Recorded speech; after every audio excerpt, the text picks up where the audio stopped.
Success presented by BASF. BASF, we create chemistry. LSU offensively, Jayden Daniels, 81 for 111 passing, 73%, 6 touchdowns, no interceptions. For Auburn, Robbie Ashford's 27 of 47, 57%. Good runner, though, and a guy that can really hurt you. LSU defensively, Harold Perkins, 21 tackles, 14 of those were solo. For Auburn defensively, Cam Riley, 30, 19 were solo. Derek Hall, 20 tackles, 14 were solo, 7 were assisted. Auburn was lucky to beat Missouri last week. Let's see if LSU is able to turn that luck to their favor. We'll be back with more pregame festivities after this break on the LSU Sports Radio Network. When you're done listening to the Tigers take another victory, the rest of the city will be waiting. After all, there's a lot more to Baton Rouge than just Saturday nights. From famous historic landmarks to iconic hole-in-the-walls, even some of the world's best blues joints, there's something special around every corner. But these foodie flavors and soulful sounds are just a sample of what Baton Rouge has to offer. Whatever you're into, it's all right here. Go to visitbatonrouge.com and start putting together your post-game playbook.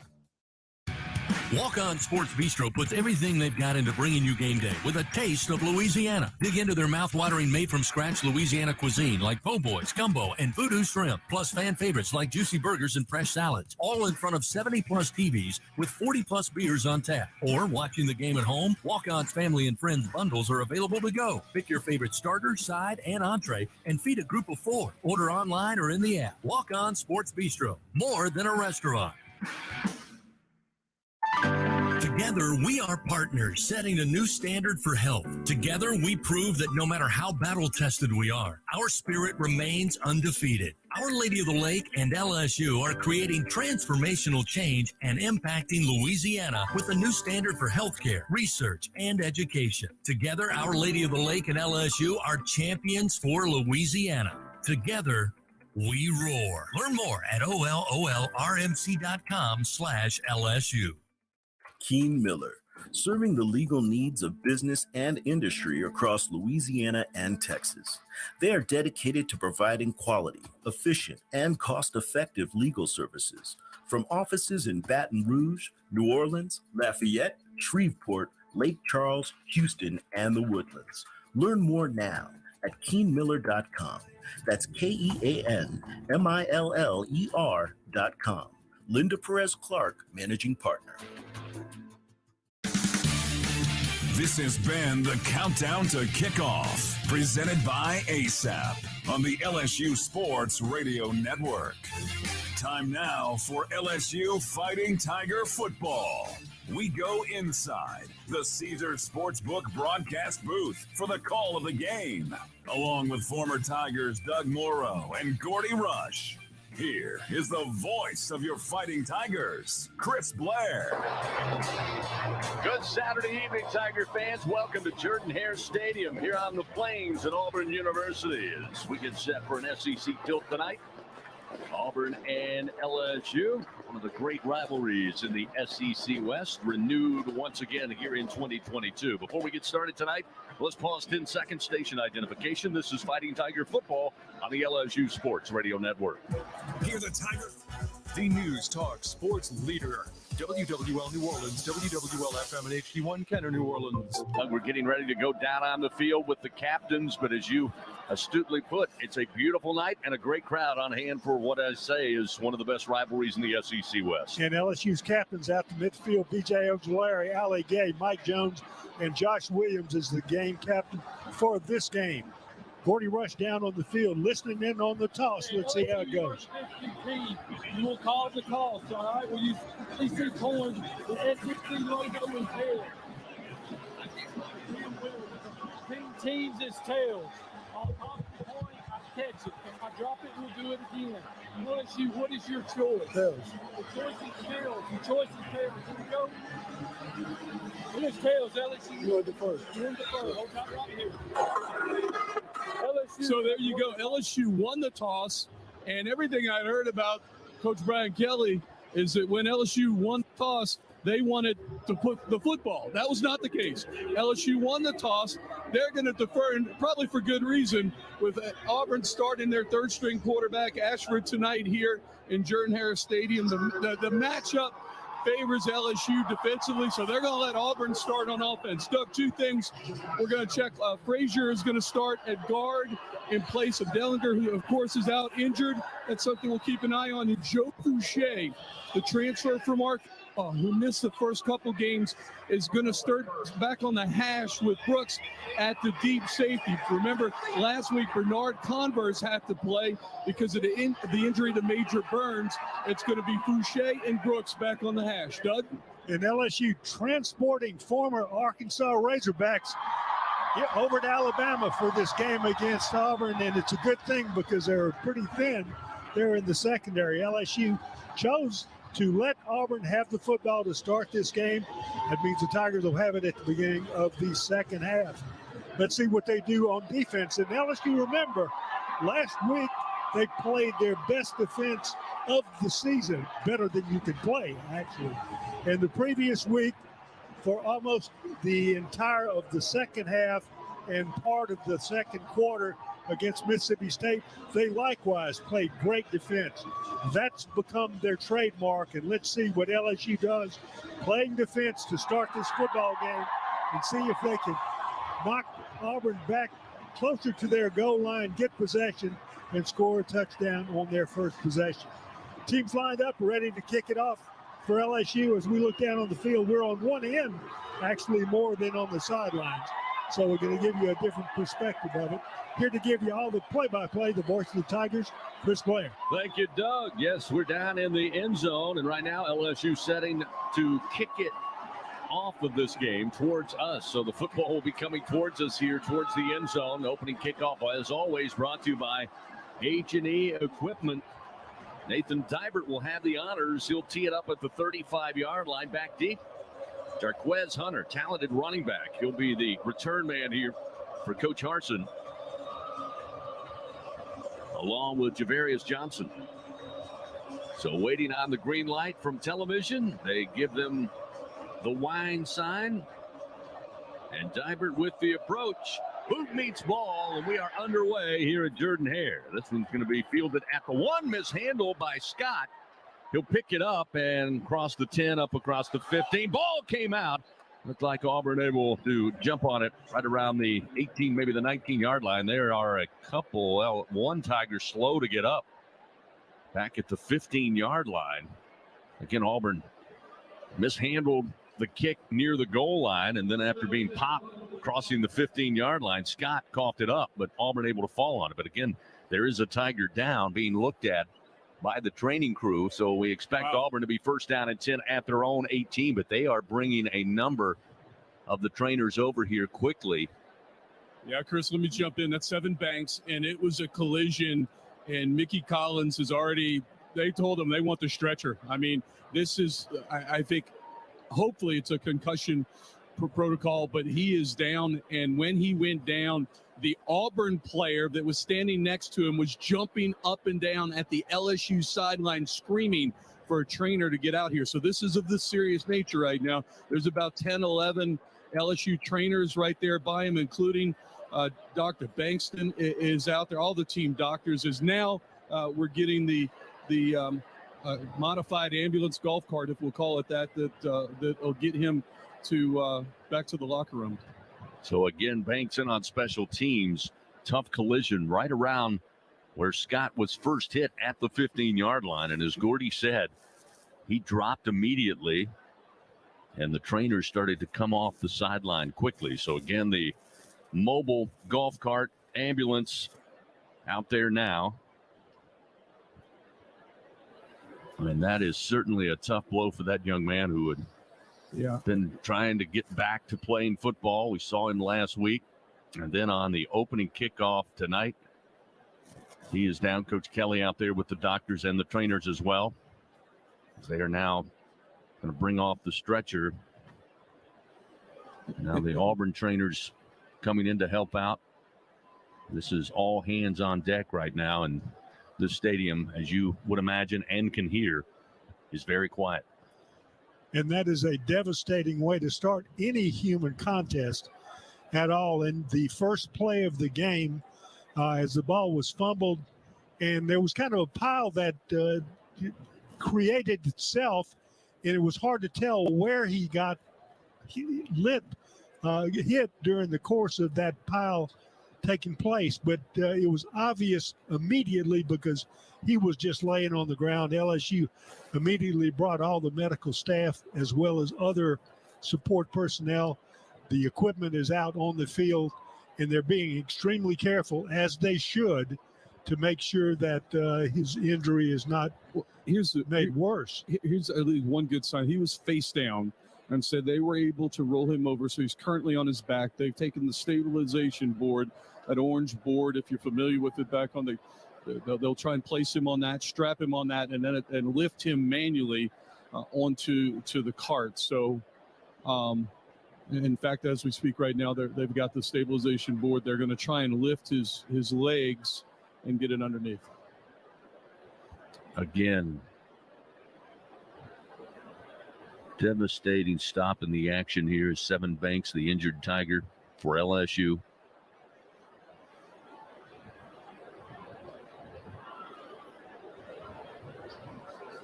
Again, they're taking very careful attention and every precaution here as they, again, try to work him to the stabilization board and then onto the stretcher. Both teams, Auburn and LSU. Number of players on their knee just outside the hash marks as Seven Banks being tended to right in the middle of the field at the 15, 16-yard line.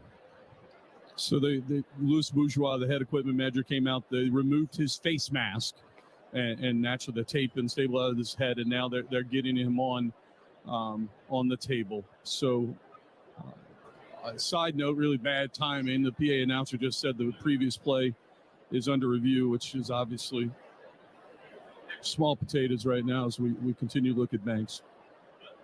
So again, they'll continue to get him stabilized. Again, our thoughts and prayers for Seven Banks here, along with everybody at Jordan-Hare Stadium at this very moment. We'll take a timeout, return. We are just underway. Kickoff.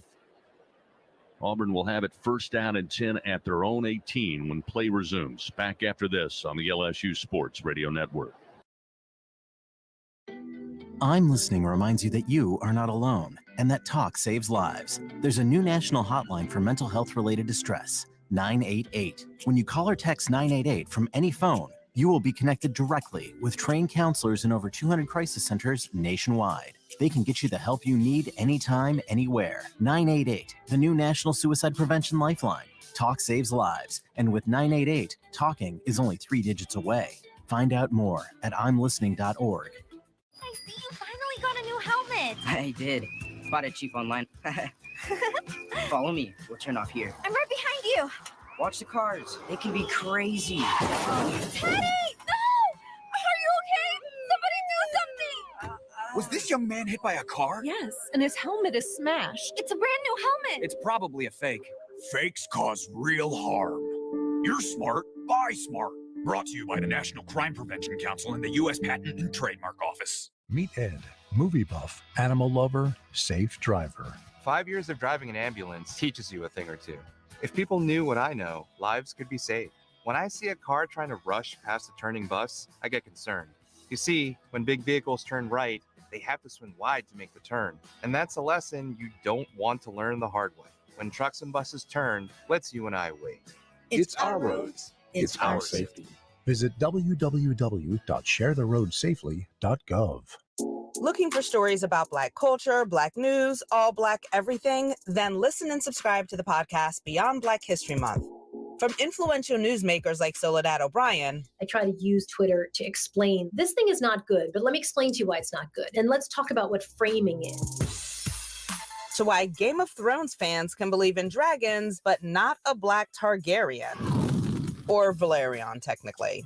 Find Beyond Black History Month on the Odyssey app or wherever you get your podcasts from. Everyone, Al Roker here. As a guy with his own catchphrase, I appreciate that Smokey's only said, only you can prevent wildfires. But I'm filling in because there's a lot more to report. Like when there are parched or windy conditions out there, you gotta be extra careful with things like burning yard waste. After all, wildfires can start anywhere, even in your neck of the woods. Go to SmokeyBear.com to learn more about wildfire prevention. Brought to you by the U.S. Forest Service, your state forester, and the Ad Council. This is WWL. Roar. This is the LSU Sports Radio Network. Back at Jordan-Hare Stadium, again just underway in the opening kickoff. Auburn mishandled it at the goal line. Scott then would get under control, bring it up the near side hash, cross to the middle of the field, got hit around the 15, ball jostled loose. And after that play, Seven Banks in on special teams for LSU, shaken up. Again, now he is on the mobile cart on the stretcher, and they are going to take him out. He certainly will have an evaluation, and we wish him the very best. And hopefully all of that was precautionary. Again, the young man just celebrated his birthday a couple of days ago, turning 23 years of age.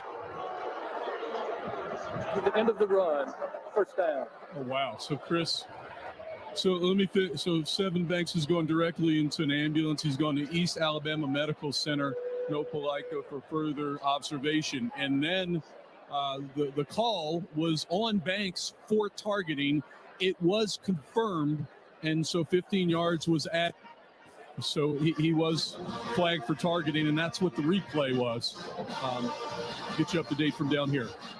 Thank you, Gordy. All sideline reports presented by Sunshine. And again, so we'll get back to action here. And what would appear to be first down and 10 at the 8-10. After targeting was confirmed, it's moved to the 31-yard line. That's where Auburn will get underway with Robbie Ashford running the show at quarterback out of the shotgun. He'll come to his left and try to fire. It's deflected and batted back behind the line of scrimmage. This time Ali Gay coming in along with Jay Ward. Not fooled on the play fake as Ashford then tried to sprint to his left. We're looking for Coy Moore, I believe, who was in the vicinity. Former Tiger, now former LSU Tiger, now an Auburn Tiger, the sophomore out of Kenner, Louisiana. So it will be second down 10 at the 31. Again, Auburn attacking right to left on your dial. Motion a receiver, and he'll get the handoff. Coming near side, runs into his own man, and then falls down after a gain of 3 yards. Javarius Johnson. Johnson just got tied up, couldn't get around his lead blocker out there on the edge. You know, some of that due to LSU pushing back towards the line of scrimmage. It'll be third down and 7. Ball at the 34-yard line. 2 wide to the left, 2 to the right side. Bigsby the single back. Ashford in the shotgun. A little high snap, but handled. He'll look left, lets it go, and it's caught up around the 45-yard line. Out of bounds. They'll pick up the first down as Coy Moore hauls in his 7th catch of the year for 11 yards. Caught Moore with an out pattern on the left side. Got about a 2-yard separation on the defender. Pass was well thrown, made the reception, and then carried the ball out of bounds. So now first down and 10. Up near midfield at their own 45-yard line. Ball on the near side hash, and the handoff to Bigsby, and Bigsby runs right into the teeth of the LSU defense. Tried to bounce it out to his left, but Jaquelin Roy would not allow it after a gain of 2 yards. Sets up second down and 8 at the Auburn 47-yard line. Bigsby, of course, one of the top backs coming into the season, the junior out of LaGrange, Georgia. Just under 1,100 yards, 10 touchdowns a year ago. Second down and 8 at the 47-yard line for Auburn. Opening drive of the game. Trip receivers to the right.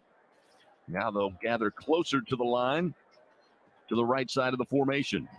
Ashford steps back, throws down the middle of the field, and incomplete, overthrown, looking for Shedrick Jackson, I believe. In the coverage by Mekhi Garner. And the throw was off the mark, incomplete.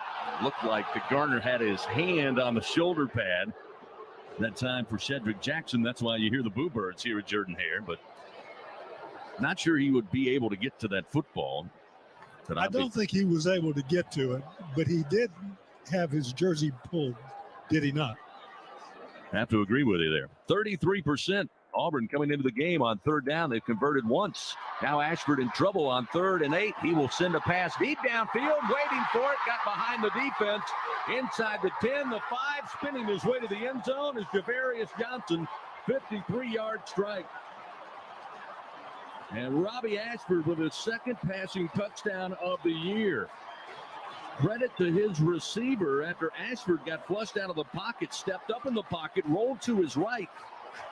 And then Johnson just got behind the defense. And great recognition by Ashford, able to find him on the run. LSU had a chance to bring him down, but he carried a defender into the end zone at 6-0 Auburn with 12:57 to go here in the first quarter. LSU has their own pass rush to blame for that touchdown because they put pressure, they flushed Ashford, made him look at a receiver downfield that he had neglected earlier, and finally threw the ball for the score. So LSU had a good pass rush, but it didn't help them out a bit. Auburn with the touchdown. Anders Carlson completes the point after, makes it 7-0. Carlson remains perfect on the year, 12 of 12 on point after attempts. Auburn opening drive, hit the big strike, 53 yards from Ashford to Johnson. And it's 7-0 Auburn. 6 plays, 67 yards, a minute 56 off the first quarter clock. We'll return to Jordan Hare in just a moment on the LSU Sports Radio Network. When you open a crisp, cold Bud Light, you know game day is here. You owe me $5. We mean every sound. Enjoy responsibly. 2022 Anheuser-Busch Bud Light Beer, St. Louis, Missouri. With no fees or minimums and no overdraft fees, banking with Capital One is the easiest decision in the history of decisions. Even easier than choosing Slash to be in your band. Next up for lead guitar. You're in. Cool. Yep, even easier than that. With no fees or minimums and no overdraft fees, is it even a decision? That's banking reimagined. What's in your wallet? Terms apply. See CapitalOne.com/bank for details. Capital One NA, member FDIC. When you're a fan, you wear your team's jersey on your back and your heart on your sleeve. After a win, your world glistens. Lose, and the hurt permeates your soul. You'll always have a place with us in the Cox Fan Zone, where everyone can play and connect with other fans in a big group hug. See, in the Fan Zone, you're not some crazy fan. You're home. Hey, Tiger fans, say Fan Zone into your Cox voice remote to play. Not at home? Visit cox.com/fanzone and go Tigers. Southern Air Heating and Cooling is proud to be an official sponsor of LSU Athletics. Their team of AC professionals have been serving the comfort needs of the people of Louisiana for over 25 years. Much like the fans of the Tigers, our commitment to Tiger athletics and providing great service remains as strong as ever. Southern Air Heating and Cooling. Go Tigers. When you open a crisp, cold Bud Light, you know game day is here. You owe me $5. We mean every sound. Enjoy responsibly. 2022 Anheuser-Busch Bud Light Beer, St. Louis, Missouri. Hear the Tigers roar. This is the LSU Sports Radio Network. 7-0. Auburn takes the opening possession. Drive down the field, 6 plays, 67 yards. That drive started at their own 31-yard line before Robbie Ashford, the freshman quarterback, again, his first year of college football after spending 2 seasons at Oregon as a baseball player, thrust into action here with the injury to both T.J. Finley and Calzada, the backup coming into this year, former Texas A&M quarterback. But Ashford there coming into the game averaging or completing 57% of his passes. Struggled in the second half against Penn State. Struggled in the second half last week in the win over Mizzou. But on a scramble drill that time, able to extend the play and eventually find Javarius Johnson for his first touchdown reception of the season, and Auburn takes a 7-0 lead. Now the ensuing kickoff.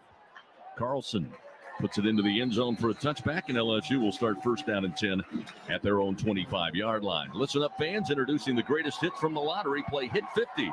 Win up to $1,000. Visit any lottery retailer. Pick up the Hit 50 today for your chance to win. Must be at least 21 to purchase. Out comes Jayden Daniels in the LSU offense. Daniels on the year 81 for 111, completing 73% of his passes, 6 passing touchdowns, 2 rushing touchdowns.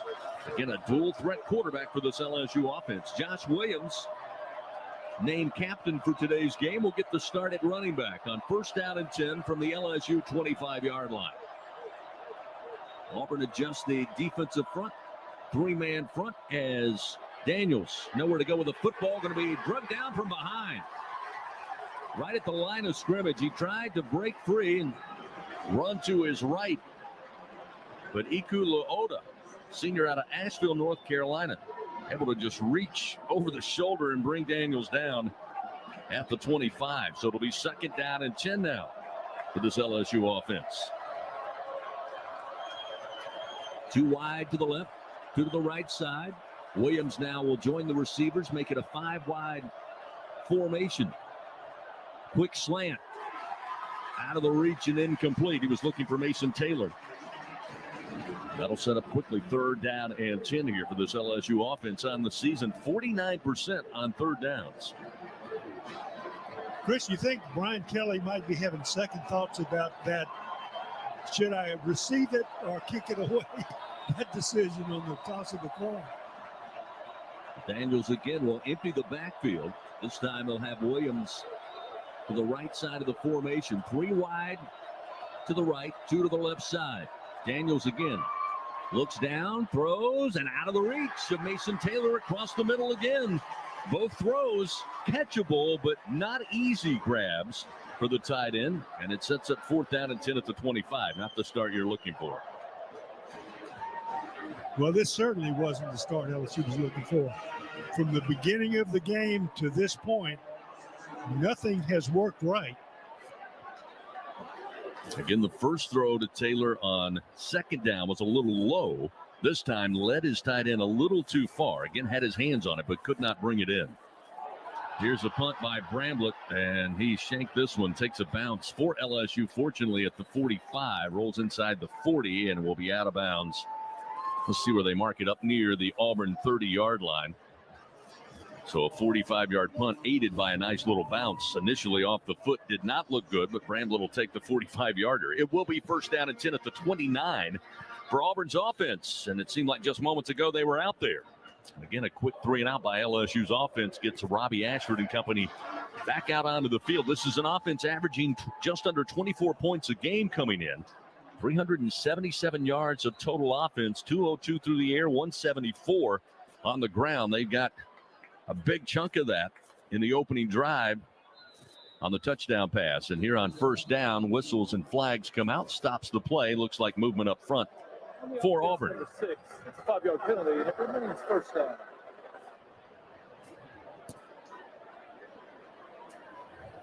So Auburn with the motion penalty, their first infraction of the night.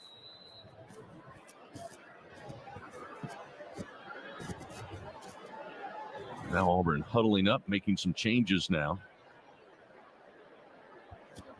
As Coy Moore, one of those checking out of the huddle. Now they'll break from the huddle. Ashford will send 2 wide receivers to the right side, 1 lone receiver to the left. Ashford again trying to throw the football. And it's incomplete. We'll set up 2nd down and 15 now from the 24. Ashford, of course, as we mentioned, a baseball star, dual sports star at Hoover High School. Stands 6'3", 212 pounds.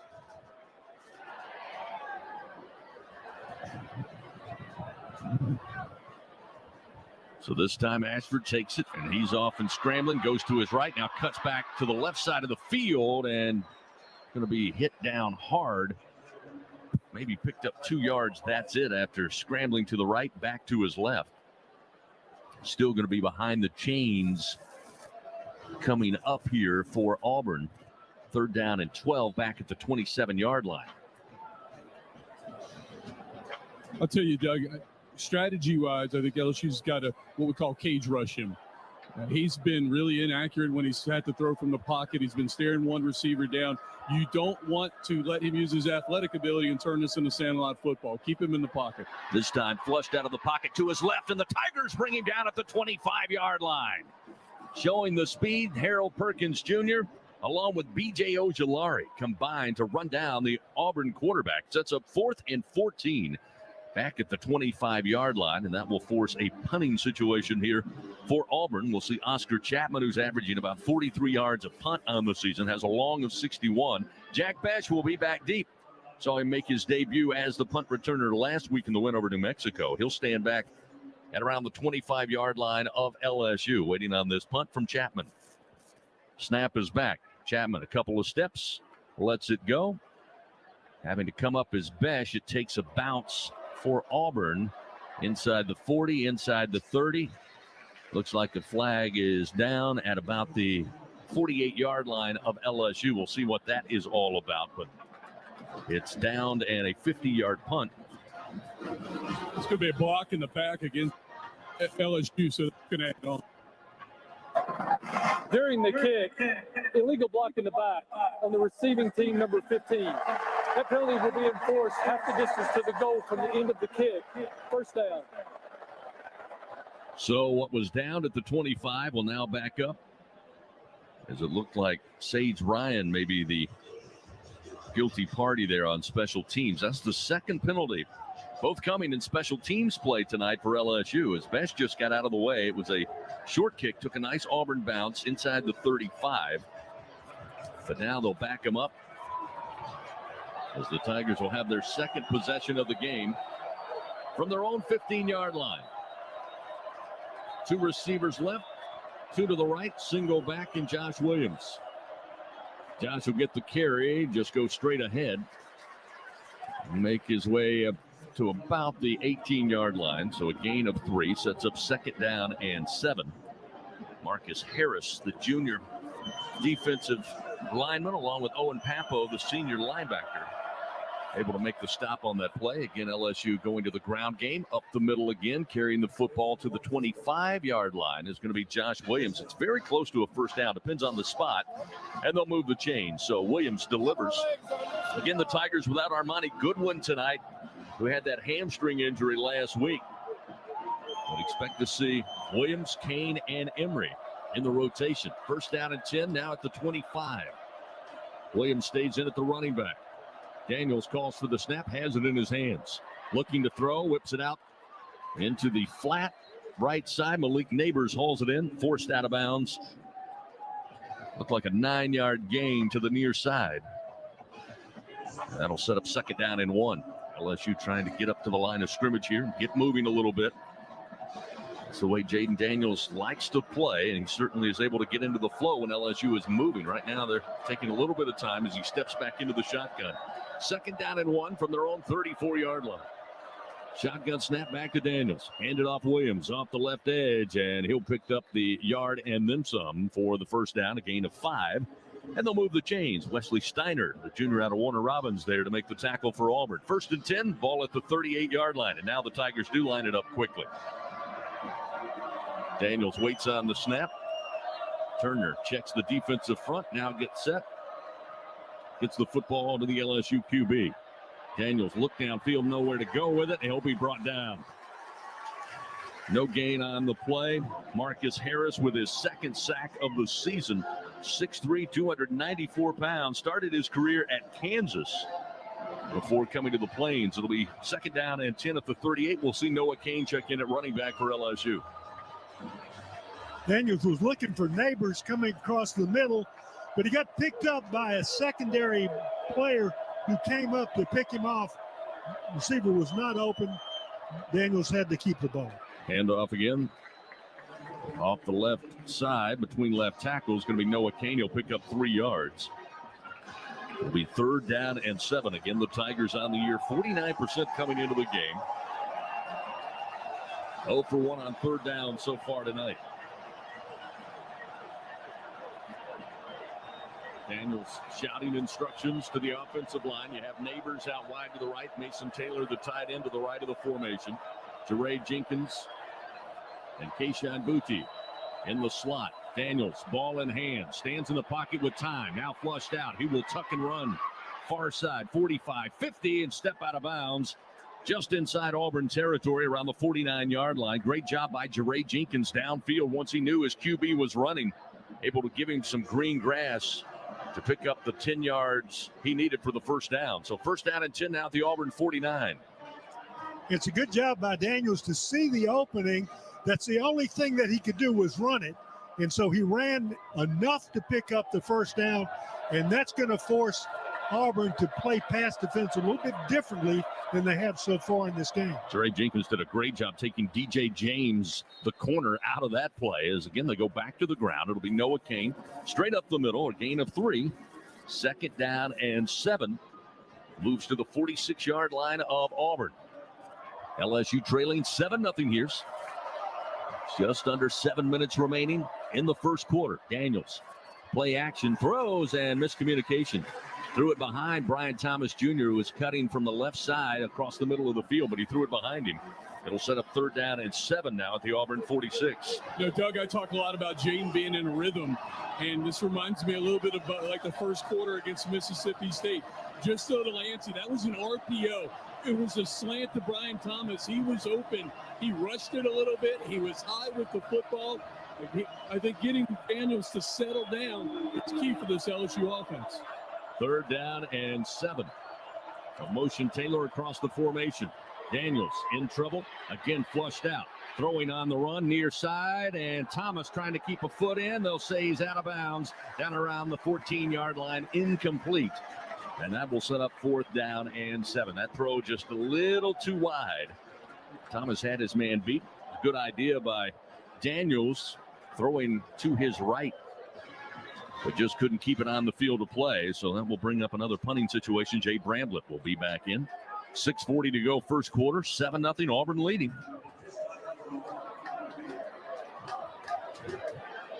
Tigers just 39 yards of offense thus far. Bramblett takes the snap, lets it go. End over end punt. Going to be a fair catch at about the 14-yard line by Keontae Scott. And a 33-yard punt will set up Auburn first down and 10 at their own 13. Timeout on the field. Auburn leading 7-0. Back to Jordan-Hare Stadium after this on the LSU Sports Radio Network. Looking for stories about the Black community and you don't want to wait until, February? Then check out Beyond Black History Month, the podcast that tells inclusive stories year-round. Like how today's labor movement is connected to the civil rights movement, and why Black neighborhoods keep getting hit with water crisis after water crisis. We're still being charged for water that we can't use. Listen and subscribe to Beyond Black History Month on the Odyssey app or wherever you get your podcasts from. Not completing high school is more of a social thing than it was an academic thing. Even though all these years have passed, I still had that longing to have my diploma. At age 30, Carissa finished her high school diploma. If you're even considering getting your high school diploma, you can do it. No one gets a diploma alone. If you're thinking of finishing your high school diploma, you have help. Find free adult education classes near you at finishyourdiploma.org. That's finishyourdiploma.org. Brought to you by the Dollar General Literacy Foundation and the Ad Council. I'm Listening reminds you that you are not alone and that talk saves lives. There's a new national hotline for mental health-related distress, 988. When you call or text 988 from any phone, you will be connected directly with trained counselors in over 200 crisis centers nationwide. They can get you the help you need anytime, anywhere. 988, the new National Suicide Prevention Lifeline. Talk saves lives. And with 988, talking is only 3 digits away. Find out more at imlistening.org. The United States Deputy Sheriff's Association is a national nonprofit and the largest non-governmental provider of services to law enforcement. The USDSA assists city, county, state, and federal agencies with free safety equipment donations and officer survival training, along with cash donations to families of law enforcement officers who perish in the line of duty, college scholarships for the children of law enforcement, a citizen awareness program, and more. For more information on the USDSA and how you can help, visit usdeputy.org. This is WWL. The Tigers roar. This is the LSU Sports Radio Network. 6:33 remains here in the first quarter from Jordan-Hare Stadium. Auburn leading 7-0. Took the opening possession 6 plays down the field, as Ashford able to find Johnson with the 53-yard touchdown. LSU a little inconsistent, to say the least, on offense. A couple of misfires in the passing game. Unable to really get moving on offense just yet. Fans Capital One offering checking and savings accounts with no fees or minimums. What's in your wallet? Checking the Caesars Sportsbook scoreboard in SEC play. It's final. Alabama goes to Fayetteville. Wins 49-26 after the Hogs made that interesting for a moment. Alabama pulls away to get the win. And now final in College Station, or rather in Starkville, Mississippi State 42. They defeat Texas A&M, who scored 24 points today. So 42-24. Coach Leach and the Bulldogs get the win over Texas A&M. First down and 10 at the 13 is where Auburn takes over. Again, they attack right to left on your dial. Ashford in the shotgun. Bigsby the single back. One wide out to the left. Three wide to the right side. Tigers 4 men on the line of scrimmage. Three with their hand in the dirt. Here's the screen, and Bigsby lost it. In his hands, couldn't hold on, incomplete far side. Maybe took his eye off it at the very last moment to see where his blockers were in front of him, but he didn't get the football, so it's incomplete. Sets up second down 10 at the 13. Bigsby, by the way, 9 catches on the season in that running back spot. Second down 10 at the 13. 2 wide to the right, 2 wide receivers left side, including the tight end John Samuel Schinker. Ashford in no hurry, takes his time, now steps back into the gun with 6 on the play clock. Here's the snap. Give to Bigsby. Big hole right side. Bigsby off and running, crosses the 20 and tripped up at about the 22-yard line. Jay Ward made the stop at a 9-yard gain, it appears, for Tank Bigsby. And you look at Bigsby and Hunter this season, they haven't had the eye-popping numbers, but as I mentioned, just under 1,100 yards, 10 scoring touchdowns a year ago. He's got nearly closing in on 2,000 career yards and has 15 touchdowns in his time here at Auburn. So you know what he can do. Third down and a yard. They go big set up front here for Auburn. Double tights left and right. Give to Bigsby, and up the middle, he needed just 1 yard. He's got it up near the 25. It'll be stopped shy at the 24, but it's enough for a first down for Auburn. First down and 10 at the 24-yard line of their own.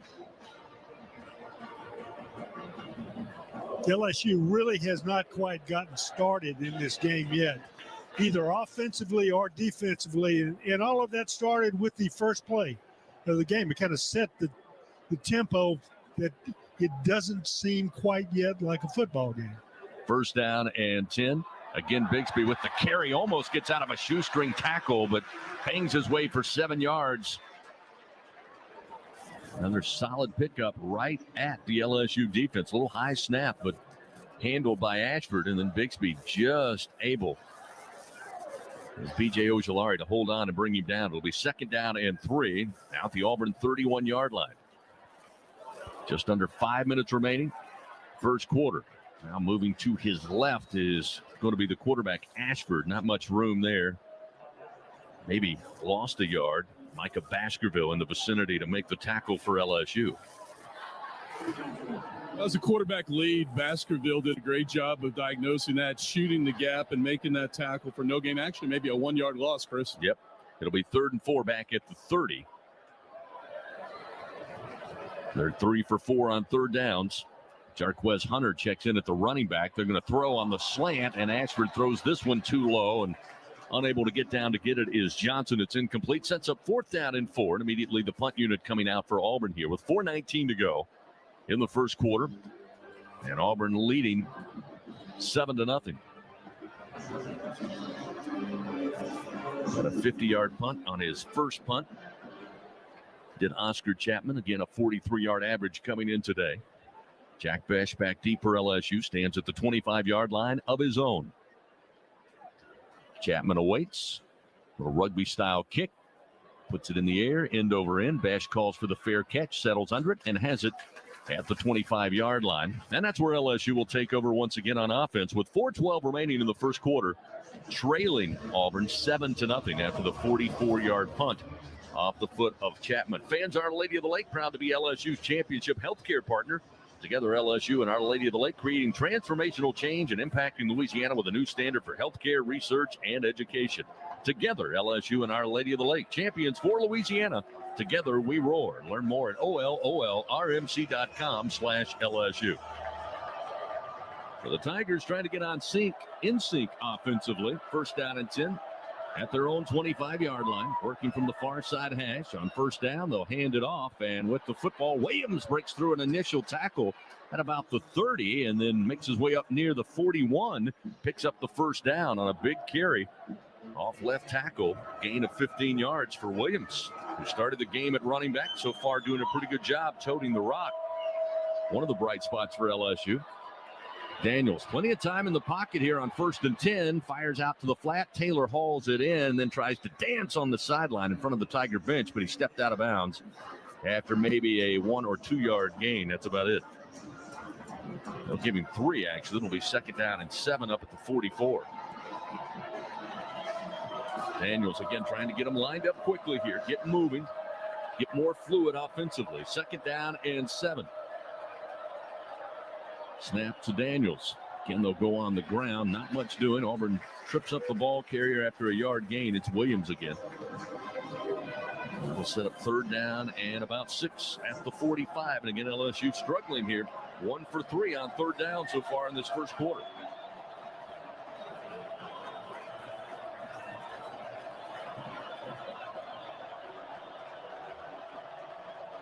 And there's been a lot of noise around this program here at Auburn, but they are here tonight.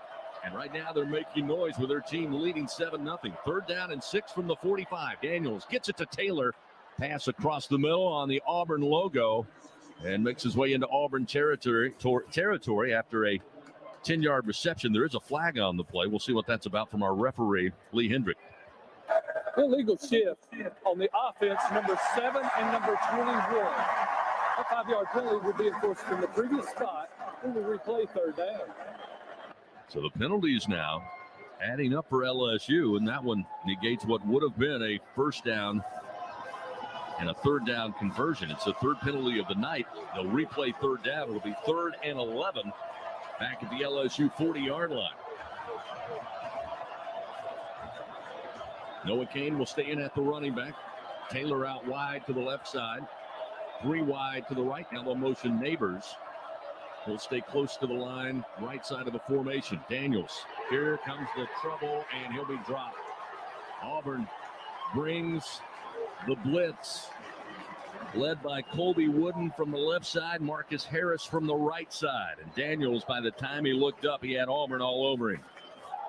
A 7-yard loss will make it 4th and 17, and the Tigers will have to punt it away. Doug, it really wasn't a blitz, just a little twist, 4-man rush, if I'm not mistaken. The defensive tackles went outside, the ends crashed, and the LSU offensive line didn't pick them up, and there was nowhere for Daniels to go. You're right. They just overwhelmed LSU's blocking. 9th sack of the year for this Auburn defense. Playing inspired at the moment. Bramblett punts this way, angling far side. Got a boot in that one, takes a bounce at the 10, inside the 5, and the Tigers with a chance to down it around the 1-yard line, and they do. Looked like Brian Thomas, Xavier Carter, and Slade Roy down there to make sure they down it after a 65-yard punt from Jay Bramblett, which is his long of the season. Of course, he had a 72-yard punt last year against Wisconsin, but not bad. Pins them back deep. It'll be 1st down and 10 for Auburn at their own 1-yard line. That could be the play, Doug, that really triggers LSU to get some momentum going their way. You absolutely not only flip fields, but now pin a freshman quarterback in on the 1-yard line. Tough spot for Ashford and the Auburn offense. So it'll be 1st down and 10 from their own 1. Ashford will move up under center, single back in Bixby, and he'll just keep it. Will Ashford call his own number and move the pile up near the 5? Got a huge surge up front from that offensive line. Brandon Council clearing things out. Council getting the start tonight at center after they had some issues at center as well here at Auburn. That gives them a little breathing room. 2nd down and 6 from their own 5-yard line. Ashford now will move back into the shotgun. His heel on his own goal line, along with Bigsby to his right. 2 receivers left, 2 to the right side. Handoff Bigsby. Tries to break it out right side, and he'll be dropped. Basically dropped at about the 5. No gain on the play. Mike Jones Jr. there to make a great stop for LSU defensively, and that'll set up 3rd down and 6 from their own 5. Auburn 3 for 5 so far tonight. Much more effective in 3rd down conversions. Again, 33% coming into tonight's game. And LSU has an opportunity here. They've got Auburn back on their heels at their own 5-yard line. It's 3rd down. You make a good play now to get the ball back in your possession in good field position. On 3rd down, Ashford 2 steps and fires. Catch made up around the 20-yard line, and then tripped up is Johnson. But Johnson picks up the 1st down, gives them tons of breathing room on a 19-yard reception. 1st down and 10 now for Auburn at their own 25. But if you do that instead, it doesn't help. Under 30 seconds to play here in the 1st quarter. Auburn huddling up, leading 7-0 over LSU. Break from the huddle with 19 on the 1st quarter clock. 1st down and 10 from their own 25. Council with his nose over the football. Ashford in the pistol formation. Bigsby behind him. Here's the snap. Handoff Bigsby running left side. Stops. Stiff arms a man. Drop the football. It's loose. Still diving for it. LSU had a chance, but Auburn coming over, able to slide. Ashford gets on it, loses 5 yards, but they do hold on to the football. Jay Ward had a chance to fall on it. He landed on the ball, but it came out, allowed Ashford to get on top of it. That's the end of the 1st quarter here at Jordan-Hare on this Saturday night. Auburn leading 7-0. 2nd quarter action coming your way next. Auburn looking at 2nd down, 14 from their own 21 when we come back on the LSU Sports Radio Network. Albertsons is making shopping and saving easier than ever. Check out Albertsons For You in our mobile app, where you can shop for groceries and save weekly with digital coupons all in one place. With Albertsons For You, you can earn rewards points every time you shop and redeem them for free groceries. Brand new Albertsons For You members receive $5 off their next $25 purchase just for signing up. Download the Albertsons app or go to albertsons.com to sign up. Albertsons, fresh food, local flavors. You'll be in the money when you play cash in from the lottery. Win up to $6,000. It's a triple play with triple luck. Top prizes of $13,000. Money, money, money. Play all about the Bens. Loaded with $100 prizes, and you could win up to $100,000. Join the fun this fall and play all 3 scratch-offs from the lottery, giving you a reason to smile. Must be at least 21 to purchase. Hey, everybody, let's have some fun. The time is right, the party's just begun. Have a good time, strong. Ford F-Series has been keeping the good times rolling as the best-selling truck in America 44 years straight. And with the smartest F-150 and most capable Super Duty ever built, this dynasty will keep right on rolling. Drive the new 2021 F-150 at your Southern Quality Ford dealer, proud partner of the LSU Tigers. Based on 1977 through 2020 calendar year sales. And we're back with breaking news. Coke Zero Sugar might be the best Coke ever. That's right, Jim. Coke Zero Sugar is a must-try for any Coke fan, so make sure you... Jim. Jim. We're on the air. Ooh, yes, this tastes like the best Coke ever to me. Your thoughts, Jen? Well, can I have a sip? Jen, we're in the middle of reporting the news. I need to try it first. 2nd quarter action, presented by Dudley DeVosier, continues on the LSU Sports Radio Network. From the band.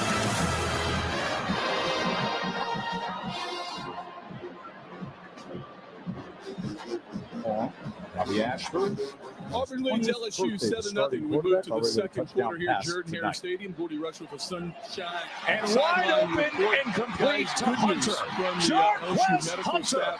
So Southern Banks was injured on the 18 kickoff. Running back, He did not go to East and inside the 20. Medical Center. Actually went right here making the in most of Auburn it Medical and Center. finding And Hunter from what I understand, downfield. he has movement. That's 61 yards for Auburn. And you can tell LSU's defense is told all week by their defensive coordinator, Matt House, they can't let this guy get loose with how he runs the football. But now, as those defenders are triggering towards the line of scrimmage to try to sack Robbie Ashford in the backfield, he's allowing guys to become uncovered downfield. There's Jarquez Hunter on the wheel route. He finds him, and Hunter does the rest with a great run after catch. Second Same quarter thing that action here. happened Team on the switch earlier sides of the touchdown field. to Johnson. Everybody had to honor the Now legs of Auburn will be Ashford, coming open things our up direction downfield. here. And now 15 with minutes up time. on the board, looking at second down 14 at their own 21-yard line as Ashford lines up once again in the shotgun. Jarquez Hunter, the single back. This time Ashford flushed out of the pocket, throws against his body, but has a man and Hunter wide open up at the 41-yard line. He'll go far side, break a tackle inside Tiger territory, gets the far sideline and inside the 20 before being dropped there. So a 61-yard pass play, again out of the scramble. And Jarquez Hunter releases out of the backfield. His quarterback Ashford flushed from the pocket. And Ashford scanned the field, saw Hunter wide open. Had to throw again against his body. He was going to his right, but Hunter was back closer to the near side hash, but able to get it to him, and Hunter does the rest. First down and 10 now at the LSU 18-yard line. And LSU missed several tackles in the open field that would have shortened that game. Ashford again wants to throw the ball. Got a man wide open behind the defense in the left corner of the end zone, and it's Camden Brown.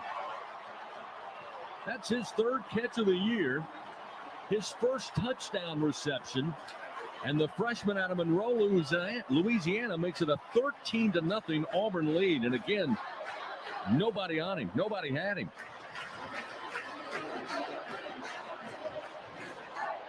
Well, that's just not good coverage, and obviously there was a mistake made in the coverage responsibilities in the secondary.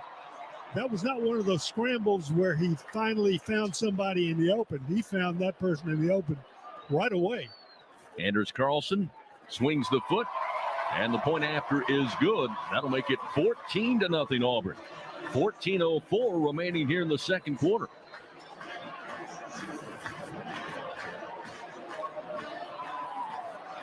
So the Tigers of LSU in a hole here early. This is exactly what you didn't want. A team that struck. We talked about everything that's in the news, and you come out and allow two big plays, and right there, the cornerback, there's just a miscommunication between the safety Brooks and the cornerback on that side jumped up Garner to take the short receiver, and nobody took the slot who ran by himself to the back left corner of the end zone. Just a blown coverage, and now you're in a big hole, and you got 87,000 people hopping to Jordan-Hare Stadium. It's got to start right now with Daniels settling down on offense and trying to put some drive together. That's their second 6-play scoring drive, but a reminder, that one 6 plays, 99 yards. The Tigers, towards the end of the first quarter, pin back Auburn to their own one. 2 minutes and 56 seconds later into the second quarter, they find the touchdown from 18 yards out. They lead 14-0. Timeout on the field. We'll take one with them back after this on the LSU Sports Radio Network. How's your mental health? I'm listening with Katy Perry. There's a lot of natural tools to be able to use to combat depression and anxiety. You know, I do things like meditation and conversation with other friends. We've all had to face a lot of things. I do believe that you can get through it. It's not always easy, but you can. More at imlistening.org. Talk saves lives. Most of us like to be out in the sun. That's why sunscreen and other safety measures are key to protecting your skin from aging and cancer. The FDA recommends using a sunscreen with an SPF of 15 or higher. Also, look for broad spectrum on the label. That means both harmful ultraviolet A and B rays are blocked. Remember, SPF plus broad spectrum equal healthy fun in the sun. Visit www.fda.gov/sunscreen for more information. A message from the U.S. Food and Drug Administration. This is WWL. Second quarter action, presented by Dudley DeBosier, continues on the LSU Sports Radio Network. 14:04 remains, second quarter action here from Jordan-Hare Stadium, and it's been all Auburn. Scoreboard says 14-0. They lead LSU. Auburn 186 yards of total offense to just 52 thus far for the Fighting Tigers. 162 of that through the air. Robbie Ashford 5 for 10, 162 yards, 2 passing touchdowns. One from 18 just a moment ago, and 53 yards on the first score of the night. Handled by Jack Bash on the ensuing kickoff, fielded at about the 10-yard line. He'll go up the far side in front of the Tiger bench and make his way near the 25, and that's where LSU will start. First down and 10 at the 25-yard line. Jayden Daniels so far tonight, 2 of 6 passing for 12 yards. And on the ground, Josh Williams leading the way, 5 carries and 30 yards, but not much doing. LSU not very fluid offensively, to say the least. Try to get it going here. First down and 10 at the 25 to answer Auburn's 99-yard drive to make it a 2-score ball game. Daniels in the shotgun with Williams. They'll hand it off, rather pass it forward to Booty, and Booty around the end, able to pick up big yardage. The flag is down, a couple, actually 3 flags are out after he cut it upfield, made his way up near the 45, but we'll see what this one is all about. I think they're going to get Frazier WWE style takedown. There was somebody involved with foul, illegal block below the waist. On the offense, number 27. That penalty will be enforced half the distance to the goal. From the spot of the foul, we will replay first down. Again, penalties looming large here in this first half. That'll be the 4th penalty of the night for 45 yards against LSU. So what looked like a great play initially with Booty on the end around. Little jet toss is wiped away with the illegal block below the knees. First down and 15. Back at the 15-yard line. Daniels shotgun snap. Looking to throw, and again, too far ahead of Mason Taylor. It's incomplete. Up around the 21-yard line. And Taylor coming back, talking to his quarterback now, saying, hey, we got to get that ball a little closer to me. I got some wingspan, but not quite that far. And again, I think a catchable ball. Maybe Taylor didn't see it in time. But that's the 4th time they've targeted Taylor, and the 3rd incompletion. So I stand corrected. It'll be second down and 20 back at the 15-yard line. Even more yardage to overcome here after the penalty. Daniels wanted to step in the pocket, and he's going to be dropped back at the 11th. Colby Wooden again able to get to the LSU QB, a loss of 2 yards. That's the 2nd sack of the game for this Auburn defense, who came in with 8 through 4 games. So now 3rd and a cab ride, 3rd and 24, back at the LSU 11-yard line. And Jordan-Hare, you might imagine, coming to life here with their Auburn Tigers leading 14-0. Daniels, empty backfield, sprint out to the right, throws in the flat. Taylor has it, gets hit immediately and dropped at about the 17, maybe the 18-yard line with forward progress. Nehemiah Pritchett, the senior out of Jackson, Alabama, able to stick him with the helmet, dropping quickly. It'll be 4th and 17. Again, the Tigers will have to punt it away. That is a hard play to understand when you got about 20 yards to go for a first down and you throw it out in the flat about 5 or 6 yards. You're not going to make the first down. That's kind of a wasted throw. 4th punt of the night for Bramblett. Lets it go from about the 8-yard line of his own. Backpedaling is Scott. He will field it at about the 25. Comes up the middle of the field and then hit from behind and dropped. After a 58-yard punt, an 18-yard return, Chris Hilton Jr. in on special teams makes that tackle for LSU. But Auburn will have it first down and 10. In relatively good field position at their own 40-yard line with 12:10 remaining in the second quarter. Vance Toyota's national sales event is on. Enjoy every last second of summer. Well, not much of that left, but you can get in an exciting new Toyota. Visit your local Toyota dealer. Check out the Ready for Anything Toyota Tundra. How Tigers go tailgate. Toyota, proud partner of LSU Athletics. 1st and 10 at the 40-yard line of their own. Ashford will send out 2 receivers right, 1 receiver to the left side. In the pistol formation, Hunter, the running back. Hunter will get the call, goes to his left, cuts back right up the middle of the field before being popped hard after a gain of 7 yards. Makes it to the 47. It'll be 2nd down and 3 upcoming for Auburn, who just looks like a different team. I mentioned this week, even though they scored 14 early points against Missouri last week, they were, again, held scoreless until the overtime session when they were able to win with the field goal, 17-14 over Mizzou. But they were celebrating in that locker room. And again, with all the noise around this program, it appears tonight this Auburn team rallying itself.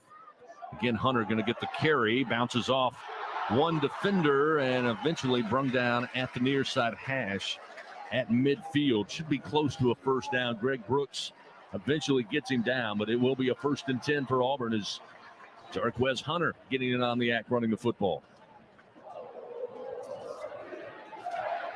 After a 4-yard gain, 1st and 10 now at the 49 of their own. Ashford, empty backfield. Throws near side, catch made inside the 35, down around the 25, eventually to the 20-yard line is Coy Moore, who gets up, does some jawing. That time Ashford put that football right between 2 defenders. Coy Moore found it first, went in, brought it down. And a 29-yard reception, and suddenly it's 1st down and 10 now at the LSU 20. Coy Moore went on the attack on Twitter earlier in the week about his capability as a wide receiver. And again, I think that had something to do with the jawing after that play. And there's a flag at the snap. Movement up front for Auburn. So they'll back him up. It'll be 1st and 15, they say, at the 23-yard line. Well, so far in this game, Coy Moore has turned out to be the leader in that battle of words. He's made several catches and he's gotten open a few times, and LSU has not stopped him. Got 2 receptions, 41 yards for Coy Moore so far. 1st down and 15 now at the LSU 23. Ashford on the slant, throws it behind the intended receiver, incomplete, looking for Shedrick Jackson. Ashford's thrown for 193 yards. The throw before to Coy Moore, again, dropped it in between Harold Perkins and Colby Richardson. That time missed badly to Jackson on the quick slant. Previous high this season had been 144 yards through the air. 2nd down, 15 at the 23. Tight formation with 2 receivers out wide to the left. Drop it off to the tight end with room at the 20. Missed tackle at the 18. Eventually, Harold Perkins will clean him up, but not before he reaches the 12-yard line. So a gain of 10 as they go to John Samuel Schenker, his 10th catch of the season. So it'll be 3rd down, a little less than 5 here with the ball at the LSU 12-yard line. But a big 3rd down here for your LSU's defense. Down 14-0 to Auburn with 9:47 to go in the 2nd quarter. And Auburn's going to burn a timeout, their first of the first half. They're going to talk about it here on a very important 3rd and 4. We mentioned it's important for LSU's defense. No surprise, Brian Harsin thinks it's pretty important for LSU or Auburn's offense. So they want to talk it over. We got a timeout on the field. Auburn leading 14-0. Knocking on the door, looking at 3rd and 4 at the LSU 12, and we continue on the LSU Sports Radio Network. Together, we are partners, setting a new standard for health. Together, we prove that no matter how battle-tested we are, our spirit remains undefeated. Our Lady of the Lake and LSU are creating transformational change and impacting Louisiana with a new standard for healthcare, research, and education. Together, Our Lady of the Lake and LSU are champions for Louisiana. Together, we roar. Learn more at ololrmc.com/LSU. It takes hard work to be the best in the game. Planning, commitment, resilience, sweat. That's why Old Dominion Freight Line, the #1 national LTL carrier for quality, works hard to be the best in the game and is proud to support those striving to be the best in theirs. Old Dominion Freight Line, official freight carrier of LSU Athletics, helping the world keep promises. No matter which road you take, the Toyota Tundra is the perfect way to navigate it. You may find yourself in some pretty remote places. That view is amazing. Or in places where pastimes become stories that become legends. I got one. It's a keeper. And each day ends watching a star-filled sky. Whoa. Built to follow your path, the Toyota Tundra. Toyota, let's go places. Visit your local Toyota dealer to check out the Toyota Tundra. How Tigers go tailgate. Toyota, proud partner of LSU Athletics. See packages and options at toyota.com for feature availability. Second quarter action, presented by Dudley DeBosier, continues on the LSU Sports Radio Network. As we continue here on this Saturday night, let's pause 10 seconds. Station identification. This is Fighting Tiger Football on the LSU Sports Radio Network. The News Talk Sports Leader. WWL New Orleans, WWL FM and HD1 Kenner New Orleans. Always live on the free Odyssey app. Back inside the Caesar Sportsbook broadcast booth, Jordan Hare Stadium on a Saturday night in Auburn, leading LSU 14-0. Third string quarterback now, your starting QB for Brian Harsin and company, Robbie Ashford. 7 of 13 passing tonight, 204 yards. That's a career high. 2 passing touchdowns. He's set his offense up now, looking at 3rd down and 4 from the LSU 12-yard line. And again, he has been distributing the football very nicely.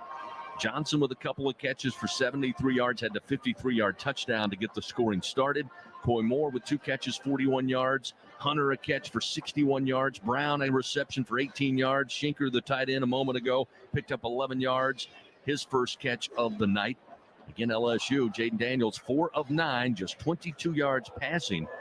And Auburn doing a great job of really just covering the pocket and keeping Jayden Daniels in the pocket and getting to him. In fact, Josh Williams with 5 carries, 30 yards tonight. Jayden Daniels, 5 carries, 0 net yardage so far, and they've also picked up 2 sacks.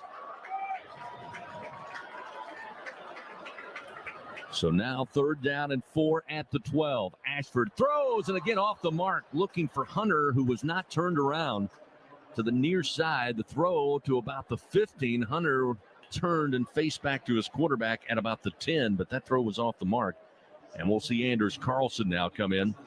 He's 4 of 5 on field goals for the season. The long of 45, so well within his range upcoming. On 4th down and 4, again, it'll be a 29-yard attempt for Carlson, the senior, whose older brother, longtime kicker here, Daniel Carlson, who's now, I believe, still with the Vegas Raiders. Snap is back. Carlson puts a foot into it. The kick is up, and the kick is good. So Auburn extends the lead 17-0 with 9:38 remaining here in the first half of action.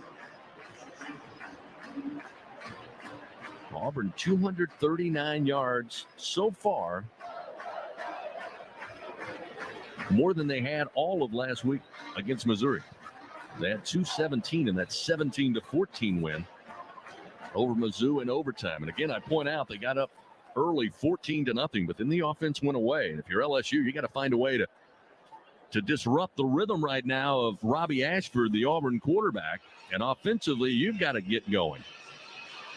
And it's interesting if you think about Ashford, it's not that he has been such an accurate passer in this game, but he has been accurate on the plays where he can score touchdowns or get points or make first downs.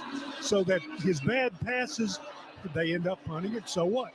He's going to go ahead and make the completions that he needs to get 17 points on the board, and that's what they have ahead of LSU right now. Here's the ensuing kickoff from Carlson.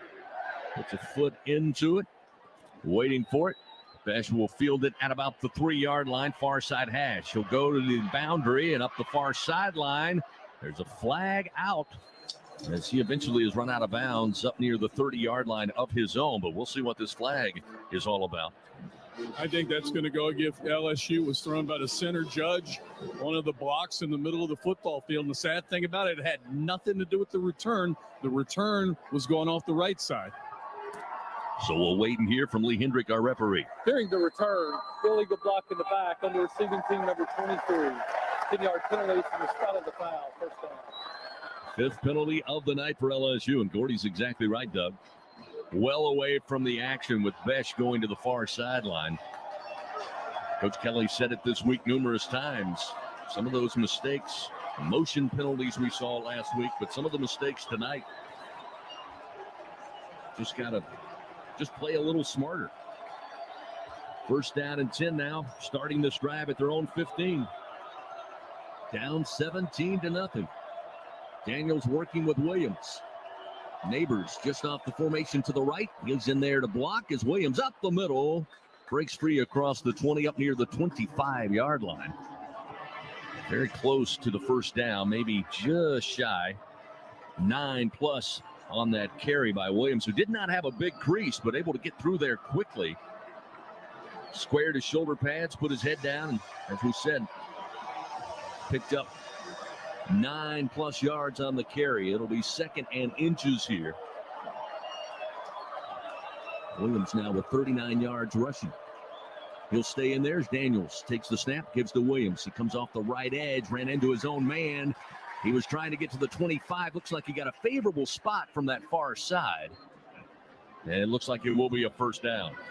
So Williams got just enough to move the chains here with 8:43 remaining, down 17-0 to Auburn, as Noah Kane now will check in the running back position for LSU. By the way, Auburn 7 plays, 48 yards, 2 minutes and 32 seconds before that 29-yard field goal by Andrews Carlson. First down and 10, now at the 25-yard line. Daniels in the pocket, still in the pocket, flushed out to his right, looking downfield, grab from behind, ball comes out, it's out of bounds into the boundary. And with the fumble, let's see, we're going to mark it. Looks like no gain on the play, or did he lose a yard? Looks like they're having a conference over there as Derek Hall was chasing down Daniels, able to strip that ball free. So it looks like they lose a yard as Daniels lost the handle. It'll be maybe 2. Yep. We'll mark it officially 2nd down and 12 at the 23. Low snap, but Daniels handles it. Pulls, fires, and the slant catch made up across the 35, up near the 40-yard line to Malik Neighbors, a gain of 17 yards. And that will pick up the first down for LSU. And that was a good throw. Pretty good coverage on the slant. And Daniels put it where it had to be. First down and 10 now at the LSU 40. Shotgun snap. Daniels flips it out into the flat to Taylor, and Taylor will lunge forward up to about the 45-yard line and pick up 5 on that pass play. 7:39, clock moving, second quarter. Daniels now starting to get into a rhythm. Maybe 2 completions is what the doctor ordered. Second down 5 at their own 45. Again, quick snap. Give it off to Kane, and he is hit behind the line and dropped. That time, Auburn doing a great job plugging up the holes. Keontae Scott coming in, the sophomore out of San Diego. Got behind his big defensive front, got to Kane quickly. It'll be 3rd down and 6 at the 44. And the Tigers are just 1 for 5 tonight on 3rd down. 2 wide receivers out wide to the right. Booty in the slot to the right. Jeray Jenkins, the wide out. You've got Neighbors out wide to the left. Taylor, the tight end, to the right side. Daniels looks right, comes back left, throws behind the intended receiver, Neighbors, who tried to spin and hold on, but it's incomplete. Got to bring up 4th down and 6 at the 44, and on comes the punt unit. Again, just another misfire. Neighbors got a little separation, but the throw was behind him. And this will be the 5th punt of the night for Jay Bramblett. Averaging 50.5.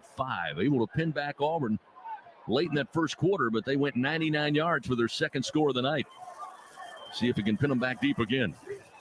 Bramblett puts a foot into it, mile high into the air, settling under it. Calling for the fair catch in traffic is going to be Scott. And it looks like a late flag comes out. There was a little bit of contact there. It's a 41-yard punt. But it looks like some more yards will be added to it. Possibly Bernard-Converse got too close to the fair catch called for by Scott. We'll see again as the officials all huddling up down around the 15-yard line. We'll hear from Lee Hendrick, our crew chief tonight.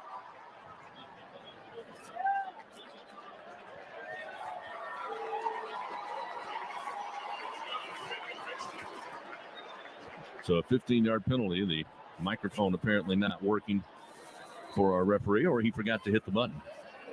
So timeout on the field. 6:45 remaining, second quarter, and Auburn leading 17-0. They have the football when we come back on the LSU Sports Radio Network. How's your mental health? I'm listening with Charlie Puth. I just surround myself with my family. And if you don't really have a big family, just surround yourself with some of your closest friends. And it's pretty amazing how other people can lift one up just from their energy alone. Mental health in general is not to be looked down upon. It's a very serious thing, and it's important that your mind is healthy just as much as your body physically is healthy. More at imlistening.org. Talk saves lives. I see you finally got a new helmet. I did. Bought it cheap online. Follow me. We'll turn off here. I'm right behind you. Watch the cars. They can be crazy. Teddy! No! Are you okay? Somebody do something! Was this young man hit by a car? Yes, and his helmet is smashed. It's a brand new helmet. It's probably a fake. Fakes cause real harm. You're smart, buy smart. Brought to you by the National Crime Prevention Council and the U.S. Patent and Trademark Office. Unlike other health concerns, mental illness is not always easy to see. Depression won't show up on an eye chart, and you won't find PTSD by looking at a thermometer. Sorting out a mental health concern takes professional diagnosis and treatment. Anxiety won't just go away under a bandage. If you or a loved one has a mental health concern, call 1-800-662-HELP for free and confidential information and treatment referral. Learn more at samhsa.gov/support. This is WWL. Presented by Dudley DeBosier. Continues on the LSU Sports Radio Network. 6:45 remains here in the second quarter. 17-0 Auburn right now, leading your LSU Fighting Tigers. Tiger fans, stop by, see your local Southern Quality Ford dealers, take a test drive, get amazing deals and low financing on a new car, truck, or SUV, and let the good times roll. The Tigers 6 penalties here in the first half, accounting for 70 yards. 4 of those coming on special teams, 2 on offense. But another costly one there after what appeared to be a fair catch. Down around the 15. Getting the penalty added to make it first down and 10, and Auburn will start at their own 29-yard line. Fans, remember, Dudley DeBosier stands up for the purple and gold, fights for Tiger fans all across Louisiana. Dudley DeBosier, proud to be an official partner of LSU Athletics. Again, it's been all Auburn. 239 yards, total offense, 204 through the air. Robbie Ashford, 7 of 14. As Doug said a few moments ago, he's missed badly on a few fires, but he's been able to complete some big plays in the game tonight. 204 yards and 2 passing touchdowns. So on the kick-catch interference call, Auburn will come out first down and 10 at the 29. Ashford running for his life, had the ball stripped. Did he throw forward? They say it's a live football, going to be picked up by the Tigers going the other way. And it will be Jay Ward into the end zone, but it looks like another flag is down at the 22-yard line. This may be a hold against Auburn. This may go LSU's way, which is much needed, the first possible break. Let's see what they call. Yeah, we, again, cannot hear our official. He's talking, but holding on. Yeah, holding on. Auburn. And he'll stand. It'll be a touchdown. So Jay Ward picks up the loose football. We did not hear any whistles. They indicated it was a live football as Ashford was flushed out of the pocket. B.J. Ojolari comes up, and as he starts to lift his arm, he may have been throwing forward. Right now, they're not ruling it, but they're going to have an official review for our crew chief, Lee Hendrick. So we will go under review. As it stands, it was a fumble. Jay Ward picked up the football for LSU, went into the end zone, but it was anticlimactic because there were flags on the field. They rule a hold against Auburn. And right now, the touchdown stands, and LSU has 6 points on the board. But hold the phone as we are under review here. And just watching that initial replay, I'm not sure if they're going to let this stand as he was raising his arm. Just as it came up, Ojulari able to knock the ball free. Again, I'm not sure. Looked like the ball came out before his arm went forward. I think so, too. The more they slow that thing down, the better for LSU. My first initial movement, it looked like his hand was going forward. Here's the ruling right now, but I don't think there was enough conclusive to overturn it. Ruling on the field is confirmed. Touchdown. It is a touchdown. The defense delivers points here to get the Tigers on the board to make it 17-6, the point after upcoming. And Jay Ward. Credit B.J. Ojulari on the strip. Ward picking up the football. He goes in to score, and the Tigers now make it 17-6, a chance to make it a 10-point lead as Damian Ramos comes on to try for the point after.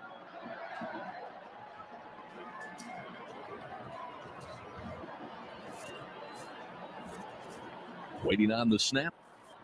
Placement is down, kick is up, kick is good, and the Tigers make it a 17-7 Auburn lead with 6:33 remaining as Jay Ward has his second career touchdown.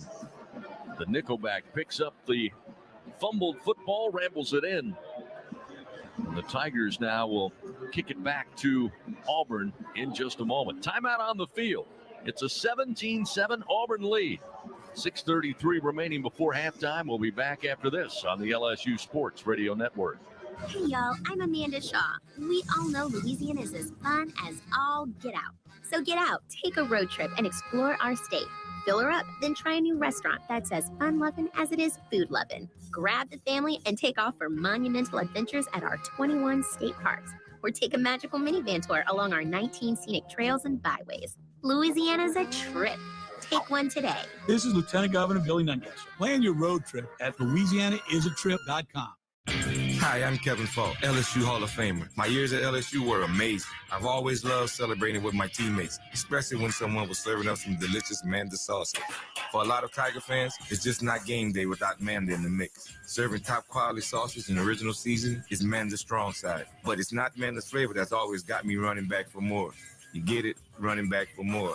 After 75 years, the flavor still says it all. Manda Fine Meats, the official smoke sauce of LSU Athletics.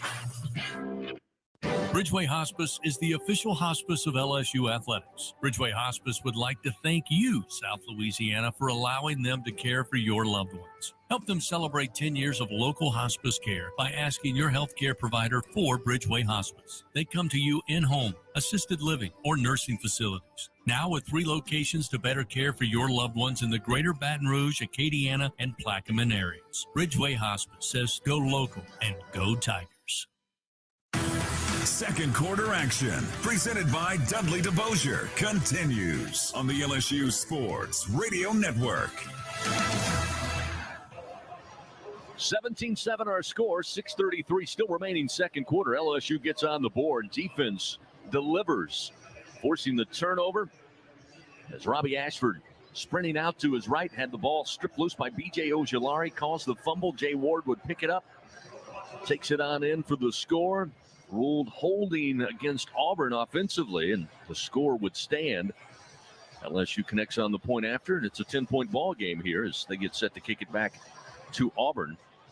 In that fumble return, second scoring touchdown for Jay Ward on defense. Had a pick 6 back in 2020. In fact, for LSU, that's the first fumble return for a touchdown since Andre Anthony did it last year against Central Michigan.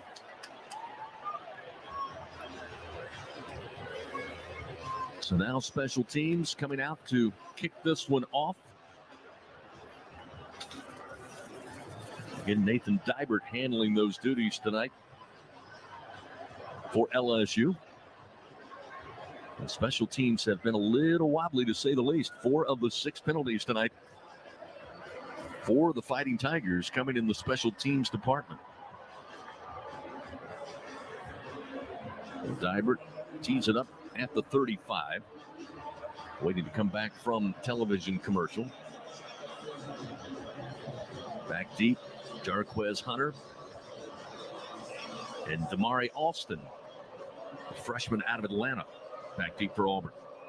Dybert with the approach, puts it in the air, line drive kick, and it'll be fielded by Hunter at the goal line. He'll bring it out far side, gets across the 10, the 15, makes his way across the 20, grabbed by the ankle and pulled down. Eventually the Tigers come and clean him up just shy of the 25-yard line. Looked like Harold Perkins got him around the ankles. Fumble. Did not let when go. You watch Robbie Ashford, great the athlete, reserves all right? came in to clean him up. Decided to call a shot downfield. No problem. For Good Auburn. protection initially. He starts to take off. I'm good here. big I'm hit good and then here. held on I'm to good the here. ankle. I'll tell One you, or I I'm hope not they good snap that here. football And really that's exactly quickly, what because happens. He takes off and I'm worried inevitably about gets Birmingham sacked, review leading that to the fumble. bargaining Bigsby on Perkins. made a He man led with miss the head. and then My darts first look at ahead that to the review. 40 Yeah, they line it for a up. first down. It was Jay Ward who had the touchdown moments Ashford ago. waiting on the shotgun couldn't snap. tackle First Bigsby. down at 10 A from great the job there by 25. Bigsby, getting upfield, shedding the Shovel first pass to tackler. Bigsby up the middle, makes his falling way forward across for the the first 30 to the 31-yard line, a gain of 6. May have been a Quickly delayed get it to handoff. Again, that's on Johnson, the and other Johnson end of the is field. wrapped up Yeah, sprint immediately draw that right there. time He by held it and Jarek delay Bernard-Converse. handoff for Bigsby, big yards. But Johnson had the Blocked by the 53-yard touchdown. offensive that and opened up our defensive scoring. lines. Here's a screen Like the pass up to sequence so Bigsby, a far missed for the Auburn tackle, and he's offense. up and running. Brain trust. Right, He makes his way up near the 40-yard line of Auburn and picks up the first down. Now The Tigers had a chance to clean him up right at the reception. Young quarterback that just made Missed a on mistake. that Now he's tackle, back and feeling that's good not a about guy you himself want to after miss seeing a tackles couple on because plays. he can do Bigsby's damage. in the slot to the He just bottom of spun your away screen. from the Second and first 9. tackle. Empty look for Ashford. And quickly gets up to speed, And picks hooking up it up yardage. at the First down and 10 at 49-yard the line to 40. Coy Moore. Throw out to the flat far side. Not much doing there. The Tigers all over that one. A gain of a yard on the quick fire out Right to here, Johnson. Near Based side. on what It'll be Brian second down Harsin and did 9 last at the week, this 41 is of Auburn. 4-down territory. I mean, he will not stop and punt unless he 17-7 loses 6 or Auburn 7 leading. yards here. LSU's Whatever defense reason, with but a score tonight. Tiger offense just 87 yards total offense thus far, while the Auburn Tigers are putting together a nice game through the air. 249 yards total offense, 214 in the passing department. Second down and 9 at the 41. Throw on the slant, going down to get it, hauling it in is Coy Moore. He'll pick up 9 yards, which is very close to the first down sticks, and it looks like they'll be just short. It'll be 3rd and short upcoming here as Coy Moore brings in his 4th catch of the night. 3rd and a yard at the 49. This time Ashford will move under center. Bigsby will be the single back. Motion to receiver, and Ashford just going to try to get it on his own, and looks like he got the push he needed from the offensive line and falls forward into LSU territory, and will pick up the first down for Auburn.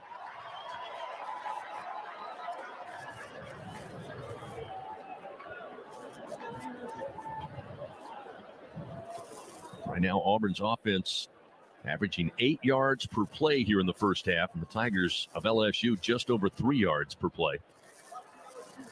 First down and 10 at the 49 of the LSU Tigers now. Auburn playing on the LSU side of the field. Direct snap to Bigsby. Little reverse. Now they give it back to Ashford. Throws downfield, and catch made inside the 25 near side.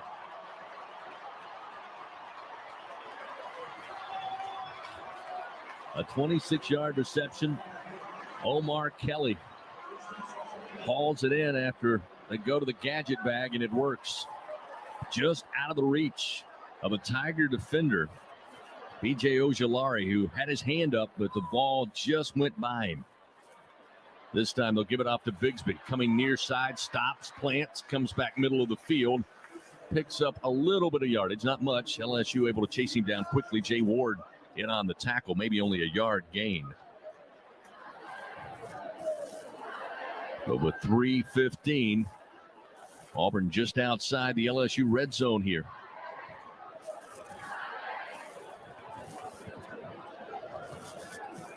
Auburn huddling up. Break from the huddle.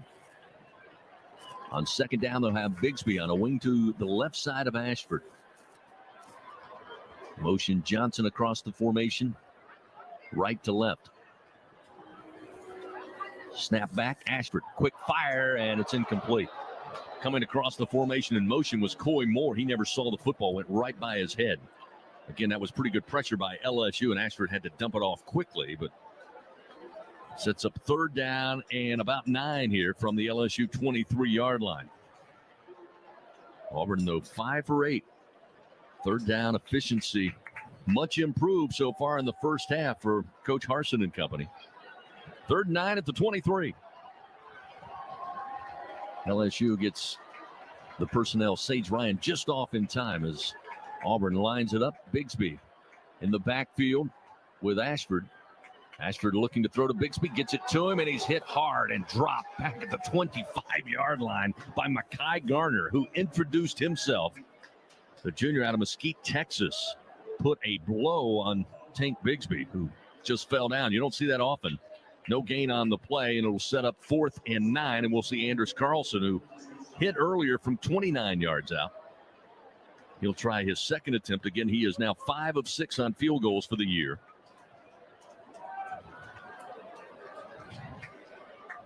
Looks to be a 35, 40-yarder. Again, his long on the season is 45. So the 40-yard attempt, waiting on the snap. It's there. Placement is down. Kick is up. Got plenty of leg. The kick is no good. Missed wide left. Second miss of the season by Carlson, and LSU's defense holds. They're able to get the turnover, get the score, and then hold Auburn scoreless on this drive to keep the score 17-7 with 1:56 remaining here in the second quarter. The Tigers will get the football back. Now, you may remember against Mississippi State, the Tigers were down 13-0. Went into the 2-minute drill in the final moments of that second quarter to make it 13-7. And then it was lights out from that moment on. We'll see if the Tigers can find that once again, down 17-7 here on the road to Auburn. 1st down and 10 at the 23. Daniels will have Williams the single back. Auburn adjusting at the line of scrimmage. Snap back to Daniels. Looks right, back to his left, trying to run through, and he'll be caught from behind and dropped. Maybe got 3 yards to the 26-yard line, and timeout taken, I believe, by Auburn. That's correct. So Auburn calls their second timeout of the half after maybe a 2-yard gain that time by Daniels trying to get out of the pocket. It'll be 2nd and 8 at the 25. Again, with 1:48 remaining before halftime. That time with the tackle for Auburn, it was Colby Wooden again, who's been very involved defensively tonight.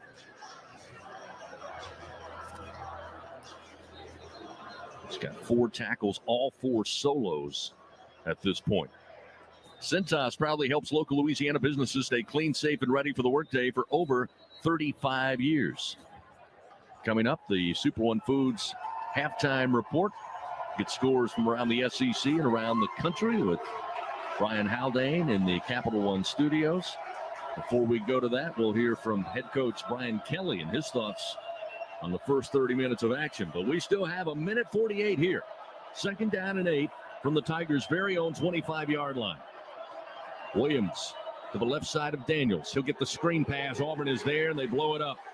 Tripped up at about the 20-yard line. Williams falls forward to the 22, but lost some yardage on the play as staying at home was Pritchett. Comes in, makes a good open field tackle on Williams. And again, another timeout with 1:43 remaining. Loss of 3 on the play sets up 3rd down and 10 back at the LSU 23-yard line. So again, Auburn burns their final timeout of the first half, preserving 1:43 on the clock. But now, Doug, with a 3rd down and 10 where the Tigers have struggled all night long in 3rd down situations, 1 for 6. Coach Hartson is betting he can get the football back, trying to save as many precious seconds as he can because LSU will receive the 3rd quarter kickoff. And as well as they've played defense, he may very well be correct. LSU's just not been able to have any continuity in their offensive scheme in this game. I mean, from the beginning of the game until now, they just haven't had it. And now is the time they got to come up with it. 1:43 remaining at halftime, but 3rd down and 10. Daniels, again, forced out of the pocket, backpedaling, back at his own 5. Flag comes out as he launches down the field into double coverage, broken up and incomplete. Looking for Brian Thomas up around midfield. But there's a flag down on the near side hash at about the 16-yard line. And conversation going on right now with Coach Harsin and one of the referees to our near Personal side. foul. Illegal hands to the face on the defense, number 29. That 15-yard penalty will be enforced from the previous spot, and it carries an automatic first down. Well, thank you, Coach Harsin. I guess. Derek Hill, the guilty party. Derek Hall, rather. Their outside linebacker. Just their third penalty of the night, but a costly one there. After they got the result they wanted on 3rd and 10, an incompletion. Keeps the Tigers in business with the automatic first down and moves the football up to the LSU 38.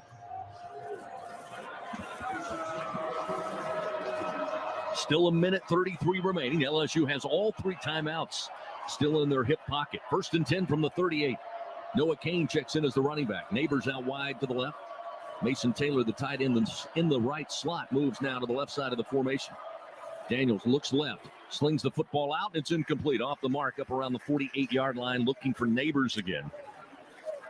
Pretty good coverage out there from Nehemiah Pritchett. Jayden Daniels 7 for 14 tonight, throwing the football for just 41 yards. 2nd down and 10 at the 38. Minute 28 remaining. 2nd quarter. Auburn leading 17-7. Daniels, shotgun snap, looking left, scans the field. Now tries to tuck and run. Gets by 1 defender, 2 defenders. Far side at the 45, steps out of bounds at midfield. Picks up the first down. Did a great job of avoiding tackles, sidestepping defenders to get huge yardage on the scramble of 12 yards. It's 1st and 10 right at midfield. And now we see John Emery check into the game. 1st down and 10 at the 50. In the Tigers with an opportunity to put points on the board here late in the 2nd quarter. They will receive the 3rd quarter kickoff. Emery on a wing to the right side. Daniels, shotgun snap.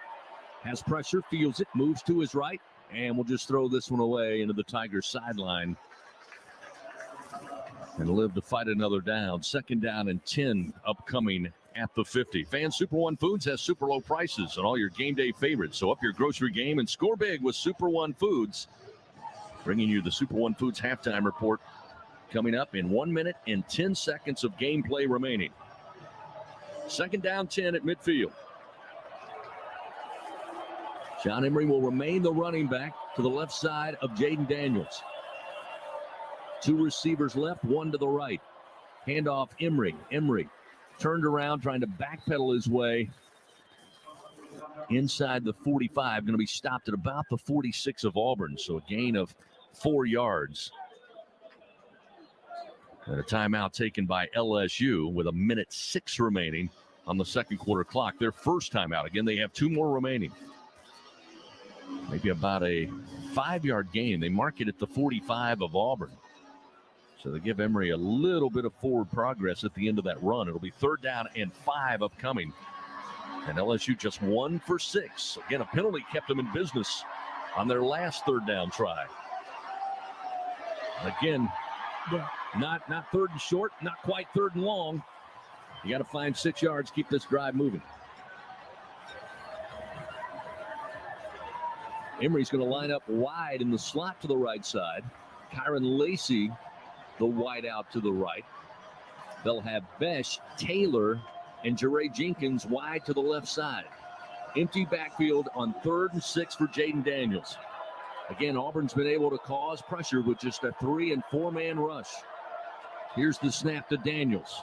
Protection holds. Now he'll step up in the pocket. Pump fake.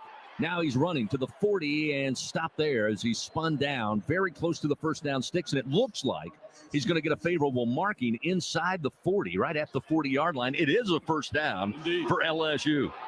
I wish he'd been a little bit more patient. He had John Emery on Popo, the linebacker, number 0. If he'd given a little bit more time, Emery wound up getting a couple steps. 1st down and 10 now at the Auburn 40.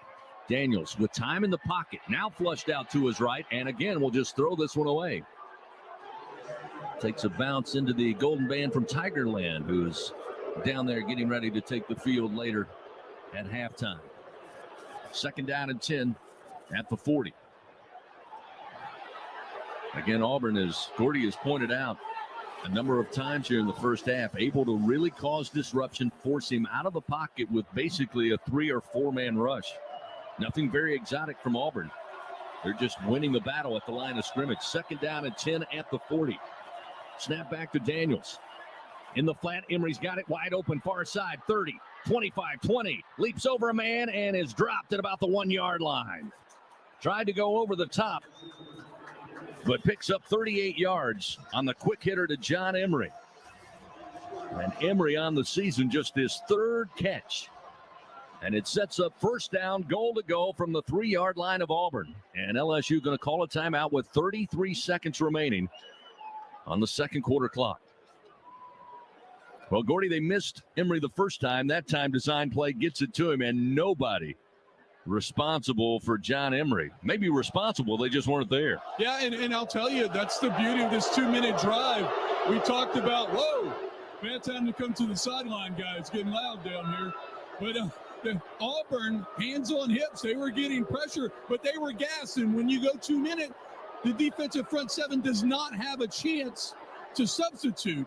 And with that, there was a pick play there. The linebacker wasn't able to get off as a successful pick play, and Emery was able to shake free. Now let's go to the sideline right now where Brian Kelly is in the official's ear, and he's not happy about the Auburn player who's now limping off. He didn't feel as if he was actually injured. And so there's a discussion going on, and you heard the Auburn fans responding to Coach Kelly in the discussion with the official. They were not happy. The Coach Kelly was not happy. So we had a little drama on the sideline right here. Yeah, Coach Kelly's still not happy with his officiating crew. It was Donovan Kaufman who was sitting down in the end zone, who then got up and now has made his way to the near sideline for Auburn. He's the sophomore out of New Orleans, but that was a injury timeout because LSU still has 2 timeouts remaining. They wanted to get up quickly and line it up after the reception, setting up the Tigers' 1st down, goal to go at the 1 yard line. Daniels has Emery to his right in the backfield. Here's the snap. Give to Emery. Again, leaves his feet and is caught in midair. And it looks like he's going to be shy of the goal line. LSU thought he got in. But after Emery went airborne, Wesley Steiner, the junior out of Warner Robins, caught him midair. And it will be 2nd down, goal to go from the 1 as the Tigers of LSU now do burn their 2nd timeout with just 18 seconds remaining on the 2nd quarter clock. And I tell you, Coach Kelly's giving John Emery a little bit of an earful here. He went up, and you've seen LSU's backs, the other 3 backs primarily this season. What they've done a great job in the red zone is that they've kept low, especially Noah Kane gets a low pad level there. And Emery tried to go over the top, got hit and stoned right there, and that's why they have the ball on the 1 yard line. Again, Coach Kelly always coaching throughout the game.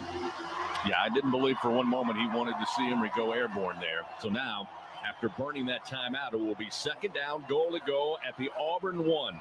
LSU trailing Auburn 17-7. We now will see Josh Williams check back in at running back along with Daniels in the backfield. Looks like LSU wanting to go to a heavy set now after they came out.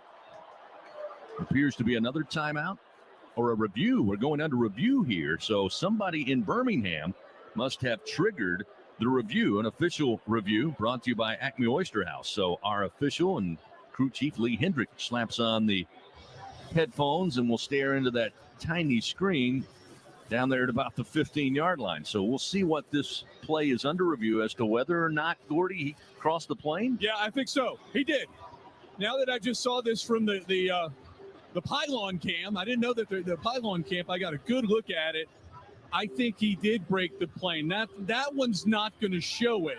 He actually dove right into Mason Taylor, his tight end, and bounced back. But here's the one right here. This is when you see it right here, it looks to me that he has broke the plane. It may not be 100% to overthrow it, but that's what they're looking at. So it got stopped in Birmingham. Nobody here at Auburn right on the field saw this or called for it. It's getting stop of that replay, that three-man booth that you and I visited a couple years ago in Birmingham. So again, they're taking a look at it here with 18 seconds remaining. Den Emery crossed the plane with the football. And again, that pylon cam shows that his original leap looked like he also pushed the football out there. Let's see from the overhead cam if we get a better look. But remember, all he's got to do is touch it. He doesn't have to really cross it. Yeah, just break the plane. Touches the front edge of it. Problem is, he also took a leap from the 3-yard line. It's not as if he jumped from the 2 or the 1. That was going to take a heck of a leap to get there. But again, it looked like from the pylon cam that the ball did break the plane of the goal line. Now, as we're here now, it's second down goal to go from the 1 with 18 seconds. But this review is taking some time.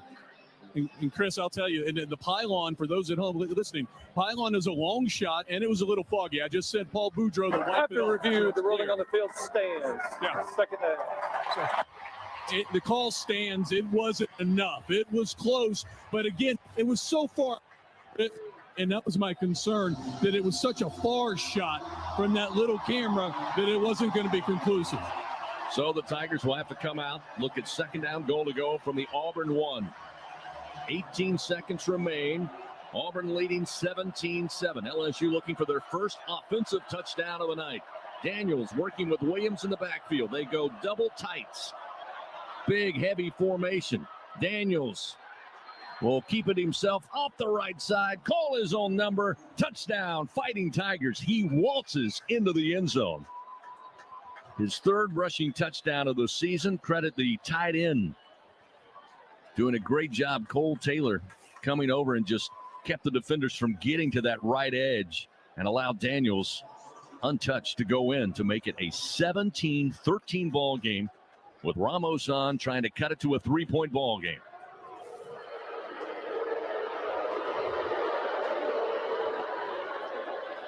Slade Roy will snap it back. Jay Bramblett will hold. Placement is there. Kick is on its way, and the kick is good. And the Tigers cut the lead, 17-14. Auburn still in front by 3, but an excellent job in the 2-minute drill. 11 plays, 77 yards, a minute 41 off the second quarter clock, and the Tigers get this one a little tighter as we head in to halftime. Again, LSU will get the football to start the third quarter. It's actually amazing, I think, that it is as tight as it is at 17-14. If you go back through the entire first half and you just kind of break it into pieces play by play, you would think LSU has no way of being within 3 points of Auburn at halftime. And LSU is 3 points from Auburn with 15 seconds remaining. Now, an important thing is to make sure that you make a tackle on the kickoff, kick it in the end zone. Don't let them score on some trick play at the very end of the first half. But it will turn out to be a pretty good first half for LSU. Dybert, a left-handed or left-footed kick, is going to be fielded down around the 10-yard line. It's Hunter coming to the far side. Now stops, tries to cut it back against the grain, and will be pulled down at around the 30, maybe the 31. That's where Auburn will take over. 9 seconds remain here before halftime. Coming up, we'll go down on the field. Gordy Rush will have a chance to visit with head coach Brian Kelly for the Capital One Bank coaches interview. A reminder, Capital One, proud supporter of LSU athletics. What's in your wallet? In the Super One Foods halftime report with scores, stats, highlights, and more. So one play more than likely remaining. Let's see. Looks like they're going to go ahead and snap it and take a knee, and that's exactly what Ashford will do. And that will end the first half of action here on the Plains. Auburn got up big early, 17-0. LSU forced a turnover. Little scoop and score for Jay Ward, get him on the board. And then the Tigers execute the 2-minute drill to finish out the second quarter as Jayden Daniels gets in rhythm and drives down 11 plays, 77 yards, and a minute 41 just before the end of the second quarter to make it a 3-point ball game, 17-14. Auburn with the lead. Coming up, we'll go down on the field. Gordy Rush will be visiting with head coach Brian Kelly before we send it back to the Capital One studios for a scoreboard update as we start the Super One Foods halftime report. Again, the Tigers will get the football to start the third quarter. And LSU trying to come to life offensively. 149 yards there in the first half compared to 283 from Auburn. But they did force a missed field goal. Auburn had to settle for a field goal. And as Doug mentioned, wasn't pretty, but LSU's right in contention here, cutting the lead to 3 just before the end. Let's go to Gordy Rush. Coach, you talked about your team being fighters. You dug yourself a hole. They came fighting back in the second quarter. Yeah, obviously we let them out a couple of times, and we were not good in coverage. Made some mistakes today, obviously, but we overcame them.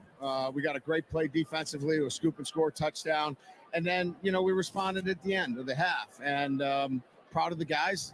Look, on the road, you're down big. They kept fighting. We got it to 17-14 here. Got great momentum, and we get the ball in the second half. We just got to play really well in the second half on the road. If we do that, we got a chance to win this thing. Thanks, Coach. Thank you. Chris. Thank you, Gordy. Thank you, Coach. We're at halftime here on the Plains. Coming up, Super One Foods halftime report. So stay with us. We'll have scores, stats, highlights, much more. Get you ready for the second half of action here at Jordan-Hare Stadium. At the break, Auburn leading 17-14 over your Fighting Tigers of LSU. We'll be back right after this on the LSU Sports Radio Network. What's the best way to accomplish a common goal? Teamwork. When a team works together, they can do anything with the right leadership. That's why all of us at Janny King, the King of Clean, are excited for this season. At Janny King, our team has been working together for over 35 years, cleaning your offices, schools, buildings, churches, and even this campus and stadium. Let our team help your team. Go to JannyKingCleans.com and trust your clean to the king. That's JannyKingCleans.com. Janny King, the King of Clean. It takes true grit to wake up every morning dedicated to a higher standard of work. At H&E Equipment Services, we're leveraging our national fleet of equipment with a local approach, working closely with customers to understand their needs and provide them reliability, fair prices, and the support of a first-class service team. We're an equipment company, run by equipment people. Where others stop, we continue. H&E Equipment Services, the higher standard in equipment rental, sales, parts, and service. With a plan from People's Health, you get the benefit of a complimentary health club membership. But that's not all. They now offer 65% more fitness centers with gyms you can visit nationwide while traveling. And the flexibility of joining multiple gyms to fit your lifestyle. There's even online programs to help you stay active in the comfort of your own home. To learn more about this expanded benefit, give People's Health a call. 1-855-821-2666 or visit peopleshealth.com. Welcome to the Fighting Tiger Halftime Report, presented by Super One Foods on the LSU Sports Radio Network. Super One Foods has you covered on game day and every day with super low prices and curbside pickup. Go Tigers and go Super One Foods. With a quick look at scores from the Capital One Studios, here is Brian Haldane. Yes, we are back in the Capital One Studios, and yes, it is time for your Caesars Sportsbook Scoreboard, presented for the people by Caesars. What is going on in Missouri right now? The number 1 Georgia Bulldogs trailing the Missouri Tigers 13-3. There's 3 minutes and 20 seconds to go in the first half of that one. Number 2 Alabama was on their way to a blowout, up 28-0 against number 20 Arkansas. Arkansas closes it down 28-23 within the third quarter. Then Bama did what Bama does. They turn it back on again, posting up a 49-26 final score. Number 3, Ohio State had no problem with Rutgers, 49-10. Your final score, Buckeyes win it. Number 4, Michigan was a 27-14 winner over Iowa. Number 5, Clemson is hosting 10th-ranked NC State. Right now with 4:59 to go in the second quarter, the Clemson Tigers have a 6-3 lead over the Wolfpack.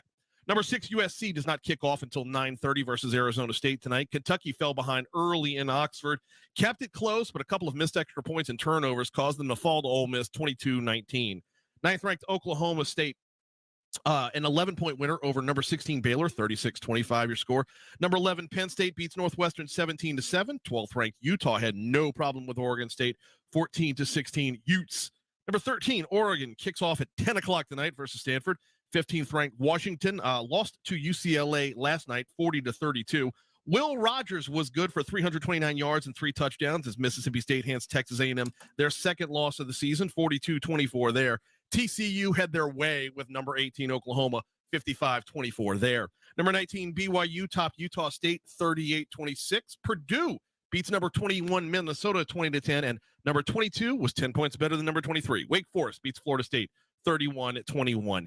In-state, Tulane beat Houston last night, 27-24. Northwestern State puts up 14 points in the last minute and a half of the game to beat Nichols 36-33. Speaking of comebacks, down 17-7 in the fourth quarter, ULL comes back to tie it up before taking the L in a last-second field goal. South Alabama wins 20-17. Right now, UL Monroe at halftime down 24-14. They're actually about to kick off the second half, down 24-14 at Arkansas State. Southeastern is out in front, 17-7. Southeastern's lead over Murray State Racers. Second half's about to kick off there as well. McNeese is trailing Incarnate Word, 13-21, 8-12 to go in the third quarter of that one. And it looks like the Southern Jaguars have a 49-3 lead over Arkansas Pine Bluff. We are 11:46 to go in the third quarter of that one. And what is Grambling up to tonight? Oh, Grambling's trailing Prairie View A&M 27-0 at halftime. And that is your Caesars Sportsbook scoreboard. The Super One Foods halftime show continues after this on the LSU Sports Radio Network. Carter's is hiring seasonal warehouse associates and equipment operators. Rates start at $16 to $20.50 an hour, depending on position and shift. Seasonal incentives are also available. Walk-ins welcome Monday through Friday from 9 a.m. to 4 p.m. at 625 Braselton Parkway in Braselton, Georgia. Offers will be made on the spot with next day starts in most cases. Text Carter's Jobs to 25000 to apply now. Carter's is an equal opportunity employer. How's your mental health? I'm listening with Charlie Puth. I just surround myself with my family. And if you don't really have a big family, just surround yourself with some of your closest friends. And it's pretty amazing how other people can lift one up just from their energy alone. Mental health in general is not to be looked down upon. It's a very serious thing. And it's important that your mind is healthy just as much as your body physically is healthy.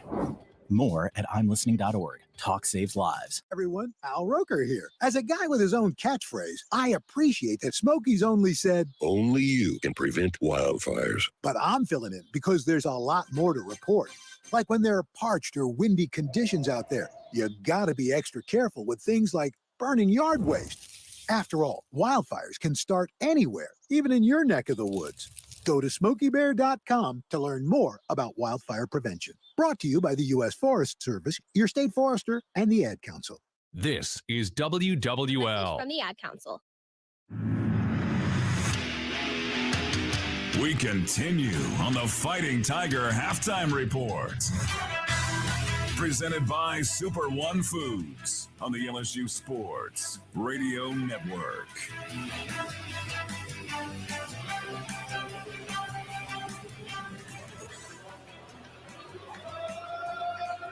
Halftime, Auburn leading LSU 17-14 here at Jordan-Hare Stadium in Auburn, Alabama.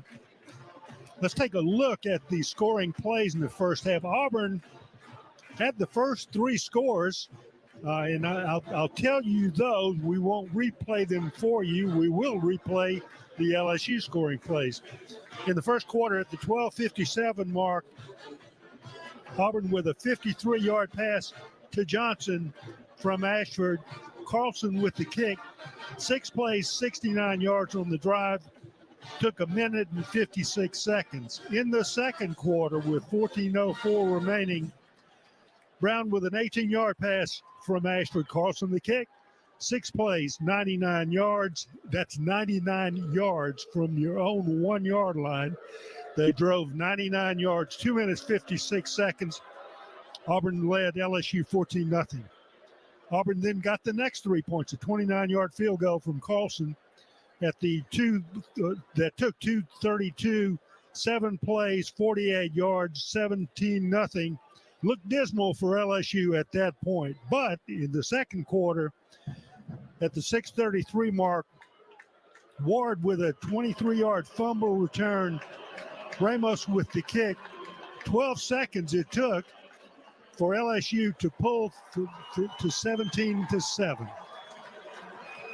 And will come out first down and 10 at the 29. Ashford running for his life, had the ball stripped. Did he throw forward? They say it's a live football, going to be picked up by the Tigers going the other way, and it will be Jay Ward into the end zone, but it looks like another flag is down at the 22-yard line.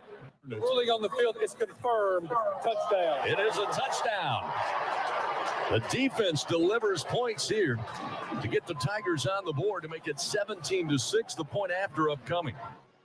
And that made it 17-7. And then right near the end of the first half, LSU, and it was not a pretty half for the Tigers, but LSU with 15 seconds remaining, a 5-yard Daniel, one-yard rush by Daniel. Ramos with the kick, 11 plays, 77 yards, took a minute and 41 seconds, and LSU pulls to within 17-14 at halftime. Let's listen. Auburn leading 17-7.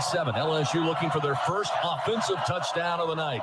Daniels working with Williams in the backfield. They go double tights. Big, heavy formation. Daniels will keep it himself off the right side, call his own number, touchdown, Fighting Tigers. He waltzes into the end zone. His third rushing touchdown of the season. Credit the tight end. Doing a great job. Cole Taylor coming over and just kept the defenders from getting to that right edge and allowed Daniels untouched to go in to make it a 17-13 ball game. And so there you have the halftime score. Auburn leading LSU 17-14. That is a lot closer than it looked for most of the first half. LSU was able to pull to within that 3-point deficit at halftime. And the Tigers will get the ball to start the second half, so they will have a great opportunity to pull into the lead if they choose to do that. I'm going to be back with the team statistics, and then we'll take a break, and then we will come back with the individual statistics before the second half after this break on the LSU Sports Radio Network. Can't get your day started or keep it going without coffee? Well, buzz through Smoothie King and discover how we do coffee better than the rest. Delicious coffee smoothies made with your choice of new robust espresso or mellow cold brew. Plus the added boost of real nutrition and no artificial flavors. Any time of day makes Smoothie King your king of coffee. And enjoy any 20-ounce coffee smoothie for just $5 before 11 a.m. Valid at participating locations. See website for terms and conditions. Carter's is hiring seasonal warehouse associates and equipment operators. Rates start at $16 to $20.50 an hour, depending on position and shift. Seasonal incentives are also available. Walk-ins welcome Monday through Friday from 9 a.m. to 4 p.m. at 625 Braselton Parkway in Braselton, Georgia. Offers will be made on the spot with next day starts in most cases. Text Carter's Jobs to 25000 to apply now. Carter's is an equal opportunity employer. Looking for stories about Black culture, Black news, all Black everything? Then listen and subscribe to the podcast Beyond Black History Month. From influential newsmakers like Soledad O'Brien. I try to use Twitter to explain, this thing is not good, but let me explain to you why it's not good. And let's talk about what framing is.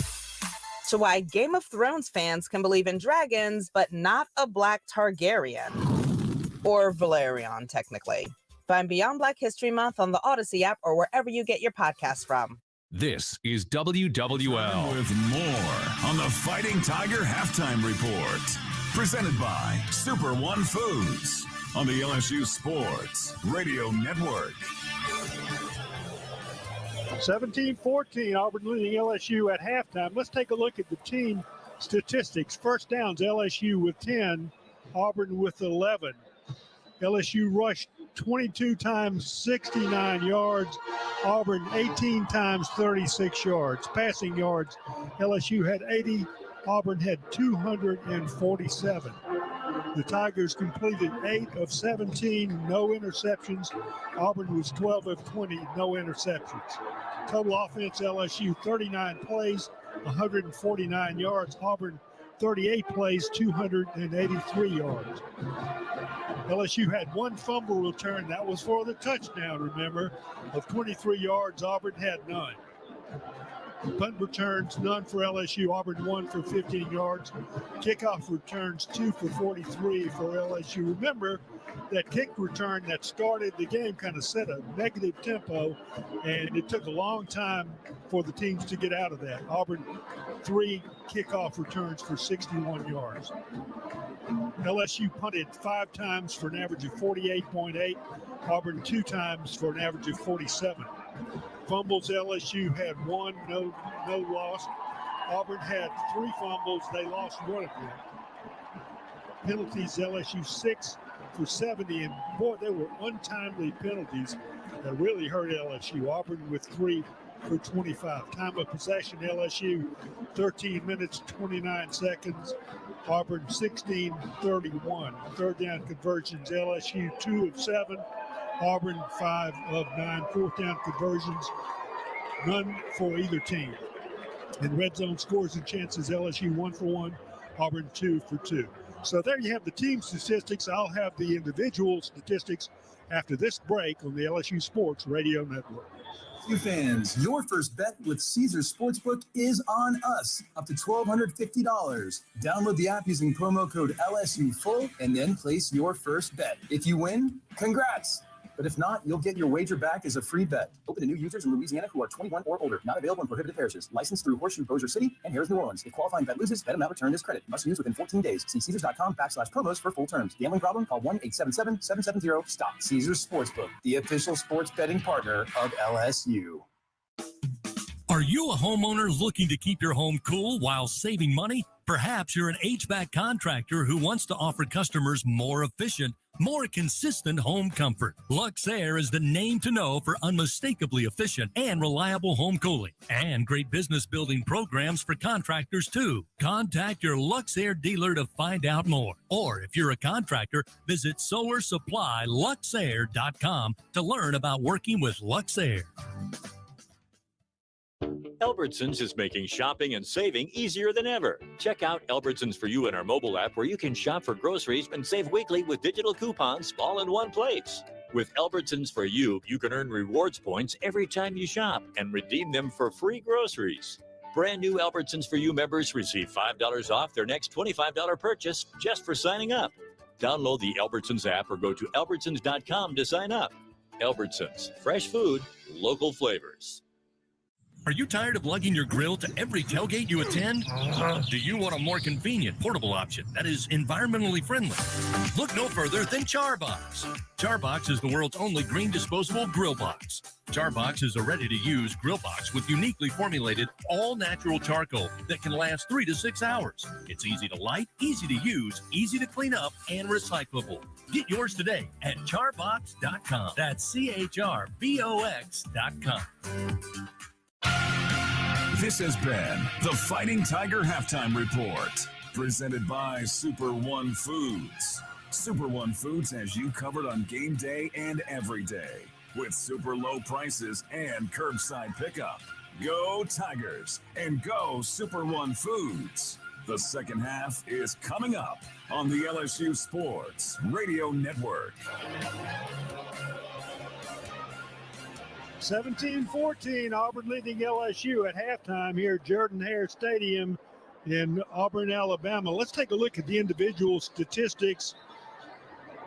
Josh Williams for LSU, 7 carries for 40 yards gained. Jayden Daniels, 10 carries for 32 yards. Noah Kane, 3 for 6 yards. John Emery, 2 for 4. For Auburn, Tank Bigsby, 8 for 27 yards. Jaquez Hunter, 2 for 11 yards. Javaris Johnson, 1 for 4 yards. Robbie Ashford, 6 for 9 yards. Ashford was 12 of 20 passing for 247 yards. 2 touchdowns, the long for 61. He was sacked twice. Jayden Daniels, 8 of 17 for 80 yards. No touchdowns. The long was 39 yards. He was sacked twice. Mason Taylor caught 3 passes. He was targeted 6 times. They went for 14 yards. Malik Neighbors was targeted 4 times. He had 2 receptions. Javaris Johnson for Auburn, 4 targets, 3 receptions. Cor Moore, 5 targets for 3 receptions. Tank Bigsby, 3 for 2 receptions. Teams out on the field getting ready to line up to get started here with the second half. LSU will receive the kick. They won the toss. They deferred. They get to receive the kick now, and they've pulled to within 17-14, so they're in a great position to pull into either a tie or the lead. But we have to wait to see that happen because they hadn't looked real pretty so far for the rest of this game. It's time for them to, after they got together with the coaches at halftime, as both teams ended up on the wrong ends of the fields, and they've swapped ends now as we'll start the second half. So the Tigers will be receiving it. They will have first possession here in the second half. And here to give you all the play-by-play, the voice of the Tigers, Chris Blair. Thank you, Doug. 15 minutes upon the board. We're about to start the third quarter. Tigers will receive the kickoff as, again, Carlson tees it up at the 35-yard line. Jack Bash back deep.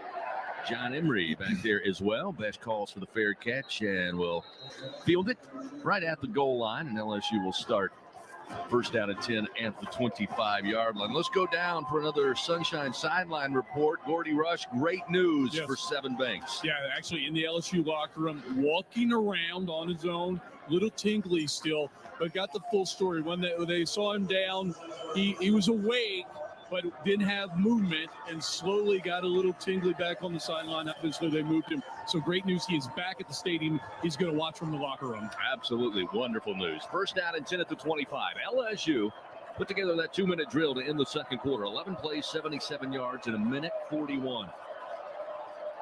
We'll see how they start here in their first possession of the third quarter. A sprint out and the throw from Daniels off the mark and incomplete. Into the boundary far side, looking for Brian Thomas Jr. And again, just not quite as crisp as we've seen Daniels throwing the football earlier in this season. Tonight, they've been off a little bit. Again, sometimes catchable, sometimes not. But he's now 8 for 18 for 80 yards. Had the big reception by Emery in that final drive of the second quarter that gave him 39 of those 80 yards. Second down and 10 at the 25. Snap back to Daniels. Give to Williams. Squares his shoulders, lowers his head. It's a couple of yards across the 25, maybe to the 28-yard line. A gain of 3 it'll be. Third down and 7 upcoming. Again, we mentioned LSU utilizing the 2-minute drill at the end of the second quarter against Mississippi State. Gave them a springboard into the second half. We'll have to wait and see at the end of the night if that's the case here. But they're looking at a third down and 7 from their own 28-yard line. Daniels in the pocket, gets tight. He's in trouble, and again, Auburn gets to him. They'll bring him down at about the 22-yard line. That is the third sack of the night for this Auburn defense, who is just blowing up the pocket with a 3- and 4-man rush. That time they just whipped the man in front of him and eventually got to Daniels and brought him down. Jason Jones, the sophomore, nose tackle. Or actually, that was 98, Marcus Bragg, the senior out of Miami, who got the sack. Fourth down and 12. Bramlett will punt it tonight for the 6th time. High into the air. Fair catch called for by Scott. Settles under it. He'll have it. Bring it in right around the 33-yard line. 44-yard punt. So Auburn, it's the quick 3 and out for LSU. Have the football back. First down and 10 at their own 33. Again, Robbie Ashford, 12 of 20 passing tonight, 247 yards. He also has not been completely accurate at times, but he's had some big plays, finding receivers for big chunk yardage. That'll be first down and 10 at the 33 is Auburn. Sets up with Bigsby, the running back. High snap and handled by Ashford. Puts it in the belly of Bigsby, trying to go right side. Not much there. LSU clogs it up. Jaquelin Roy, first hat to the play. Stops him for no gain. Second down, 10 at the 33. Bigsby, by the way, tonight, 9 carries, 23 yards. Only averaging about 2.6 yards per carry. Second down and 10.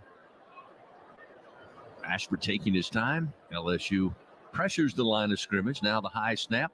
A sprint out designed for Ashford. He's just going to throw this away into the Auburn sideline near side. Nowhere to go with the football downfield, and he made the quick decision to get rid of it. It'll be third down and 10 at the 33. Auburn, though, 5 for 9 on third downs here tonight. And early in that first quarter, they were converting time after time after time. LSU's defense trying to turn and stop that trend here. It'll be 3rd and 10. Ashford again, 12 of 21 for 247 yards tonight. Ashford dumps it off. The screen to Bigsby. He's got some running room up to the 40. There's a late flag that comes out. He's short of the first down. But after Bigsby was brought down by Mekhi Wingo, flag came out from that LSU sideline. We'll see what it's about with Lee Hendrick here in just a moment. Illegal block in the back. On the offense, number 62. That penalty is declined. It will be 4th down. So again, they come up short on the screenplay. They decline the penalty going against Cameron Stutz. After Bigsby gained 7 yards, still short of the first down, and they'll bring on the punt unit. We'll see Oscar Chapman again.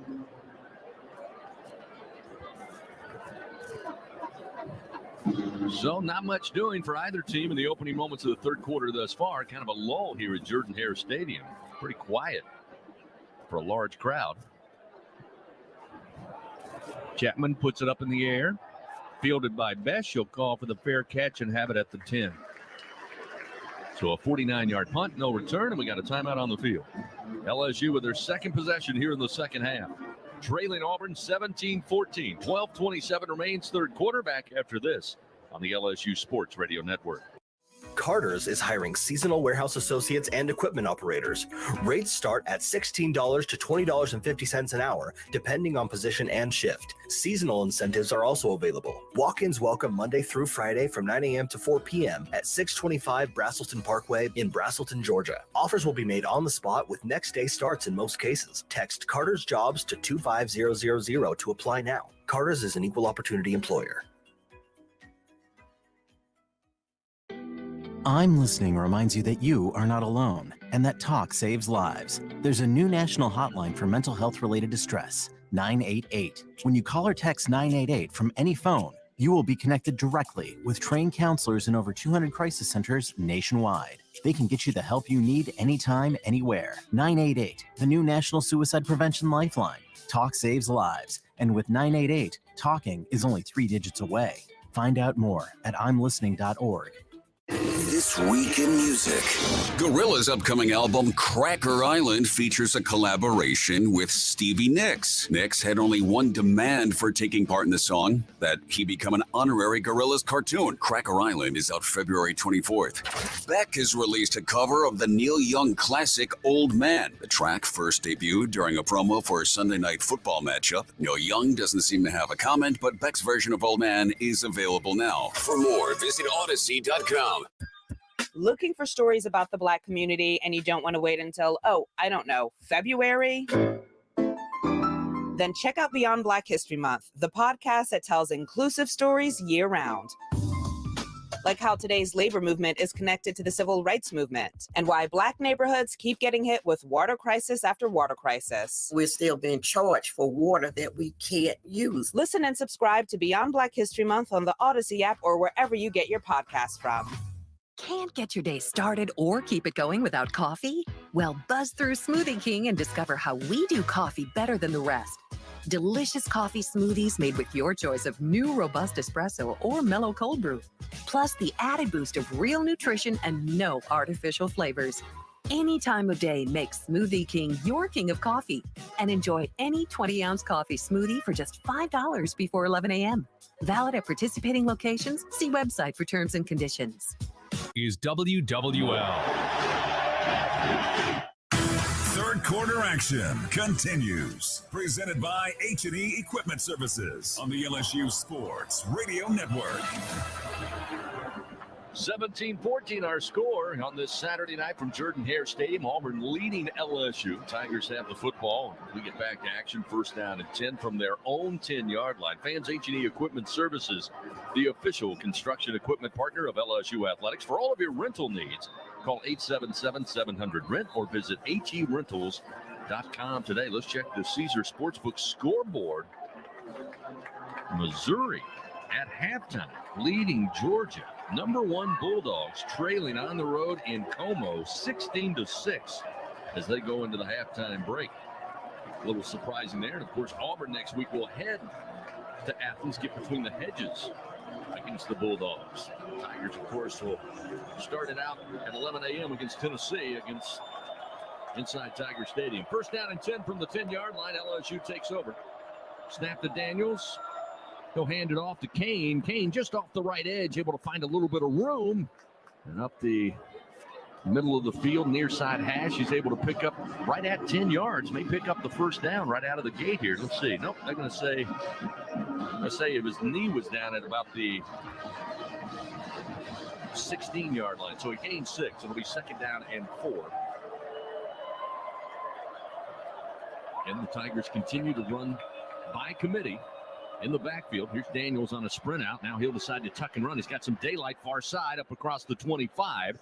Steps into the white boundary and picks up the first down for LSU. Picks up 10 yards on the scramble for Daniels. Coach Kelly mentioned it Thursday night. Said, want our quarterback running all the time. He still has the green light when he makes that decision, that time the right decision, and got out of bounds without anybody getting a hit on him. First down and 10 at the 27. Handoff Kane up the middle and squirts through up across the 30, the 35. And hit from behind and drop there after a gain of 9. So a big hole right up the middle for that offensive line. Kane hit the hole very quickly. It'll be second down and about a yard to go at the 35-yard line of their own. John Emery checks in at running back. He was in on that final series. Here's Emery up the middle, bounces off a tackler, cuts to his right and finds room up across the 45 and gains 10 yards. Picks up the first down for LSU. Nice job by Emery. Looked like he was going to be stuffed at the line of scrimmage, but quickly went left, cut back to his right, broke out of an arm tackle on the jersey and able to pick up solid yards, pick up the first down. Tigers now over the century mark, 103 yards rushing tonight, again by committee. Emery will stay in at running back. Bash and Jeray Jenkins out wide to the left. Kyron Lacey wide to the right. Here's Daniels again, going to tuck and run and then slide head first into Auburn territory down to about the 47-yard line. That's an adjustment they've made here in the second half, guys. In the first half, LSU started running the football, as we saw with Noah Kane between the tackles, the last one with John Emery. Now that's a designed run, a zone read in which Daniels is keeping the football, and twice now in this drive he's been able to get outside the hashes for positive yards. Your Fighting Tigers attacking right to left on your dial, all placed on the near side hash. Second down and about 4 from the 48-yard line of Auburn. Daniels in the pocket, scans the field, throws back to Emery, hits him right in the hands, and he drops it at the Auburn 45. That one not on Daniels. Emery just did not look it in and could not hold on. Hit him right square in the hands. It'll be third down and 4. Tigers just 2 for 8 tonight, trying to improve that here in the second half on third down. They'll bring in Malik Neighbors out wide to the left. Mason Taylor in the slot to the left side. Kayshawn Booty in the slot to the right along with Jeray Jenkins. Now they'll motion Williams out of the backfield. Empty set here for Daniels. Third down and 4 from the 48. Comes out firing, looking for Neighbors, and it is broken up, incomplete on the slant. That time throwing into double coverage. Auburn expecting it. They put an extra defender over on Neighbors' side of the field, and they're able to break up the pass. Jalen Simpson credited with that one, and it sets up 4th and 4.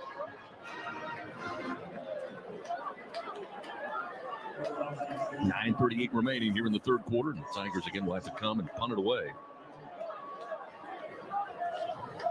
7th punt of the night for Jay Bramblett. Averaging 48 yards per punt here tonight. Above his season average of 43 yards coming in. Snap is back. Bramblett puts this one in the air. Another fair catch called for by Scott, who comes up, slides on a knee, and holds on at the 19-yard line. Almost out of his reach. But he secures the football.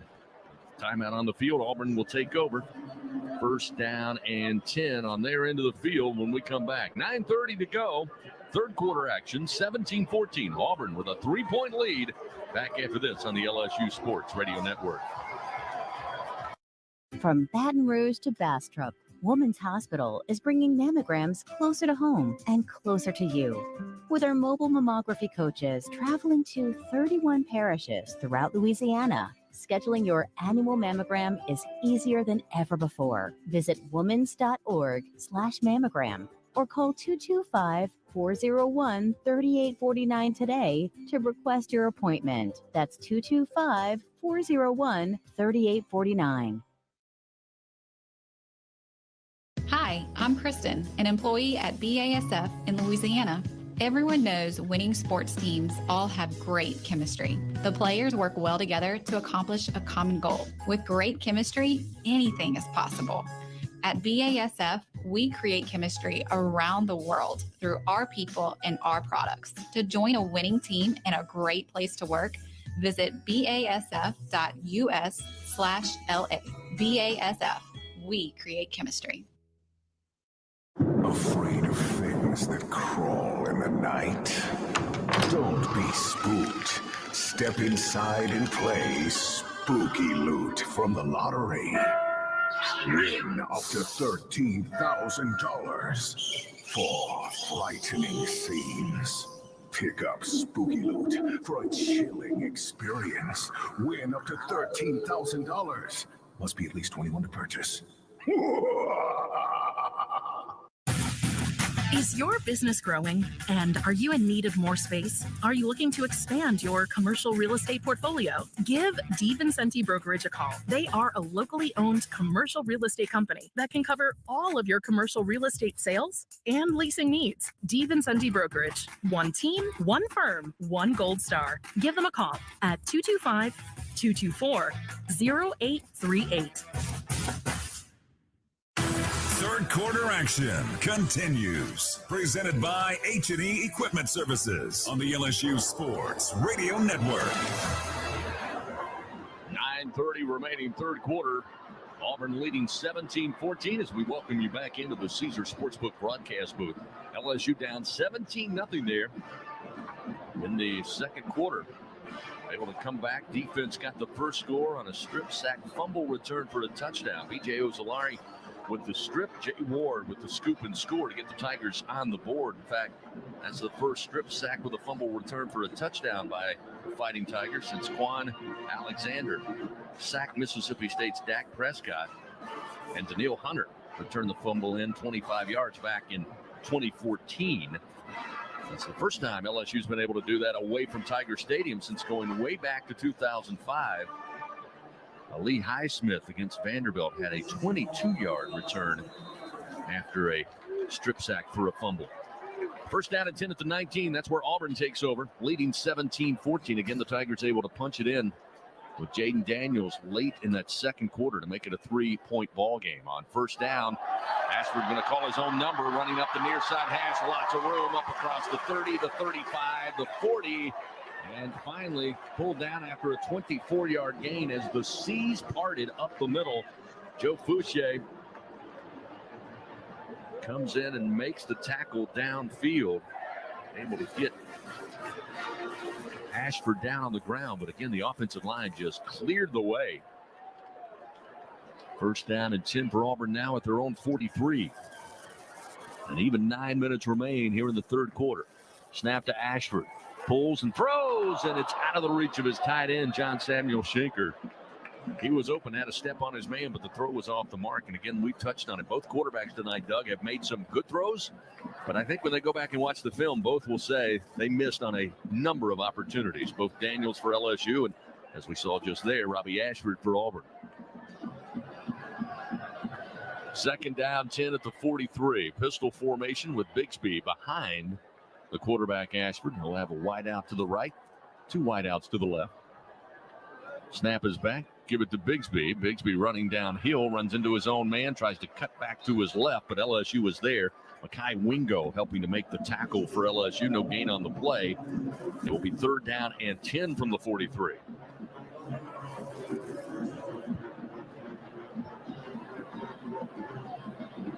Eight minutes, 31 seconds. Clock moving in the third quarter. Auburn with the football and a 3-point lead, 17-14. And that was the final score last week in overtime when they defeated Missouri. Auburn has played all 5 games this season here at home. First 5, I should say. This time, Ashford dumps it off across the middle. Catch is made. Tripped up at about the 45. A flag comes in. Camden Brown hauls it in, his second catch of the night, the freshman out of Monroe. Pass interference on the offense, number 85. 15-yard penalty will be enforced from the previous spot. We will replay third down. So, Chris, they're going to call pass interference. It was a big play, a rub play, and there was just too much contact made there, and 2 flags came out, so Auburn's going to get backed up. And a lot of teams with as much man-to-man defense as LSU's going to play, they're going to try to pick off the linebackers and the underneath defenders, and they called it on that one. Yeah, it was pretty easy to call watching the replay here. So they were short on the reception, which would have set up 4th down and 3. LSU takes the penalty, and it sets them back to the 28-yard line of their own. So now looking at 3rd and 25. Auburn will spread the field. Ashford in the shotgun. 4 wide, 3 to the left, 1 to the right. Ashford on the run, throws on the run, and got a man wide open at midfield. Tripped up inside the 40 of LSU. And a big play on 3rd and 25 moves the chains for Auburn. Again, Ashford able to get out of the pocket. Throwing on the run to his right. The man who came up with the penalty a moment ago comes in and makes up for it. Tyler Fromm with the reception. And it's 1st down and 10 now at the LSU 37. Ashford in the pocket, dumps it off underneath, very close to being intercepted. He was trying to get it to Bigsby. And boy, Greg Penn read the eyes of the quarterback just a second or two late from getting that one. It's incomplete, sets up 2nd down and 10 at the LSU 37. I tell you, Doug, he scares me when he gets out of the pocket and he can improvise. Kind of like a Johnny Manziel type. He's so elusive that everything breaks down. But if he throws from the pocket, you have a pretty good chance. He's inconsistent from the pocket. It's just when he starts to run outside of it, and he's accurate when he does that. 2nd down and 10. This time he fires one into the flat near side, nearly and did knock Coy Moore down. He had so much heat on it. Came right at Coy Moore, who went up in the air, came through his hands, hit him in the face mask, and Moore landed on his backside. It's incomplete. 3rd down and 10. That's a baseball player in him. He looks like he's turning 2 a couple times on those slant routes. He's had a couple of them down in the dirt, and that one was just hot. So 3rd down and 10 for Auburn at the 37-yard line of LSU. 7:17 remaining.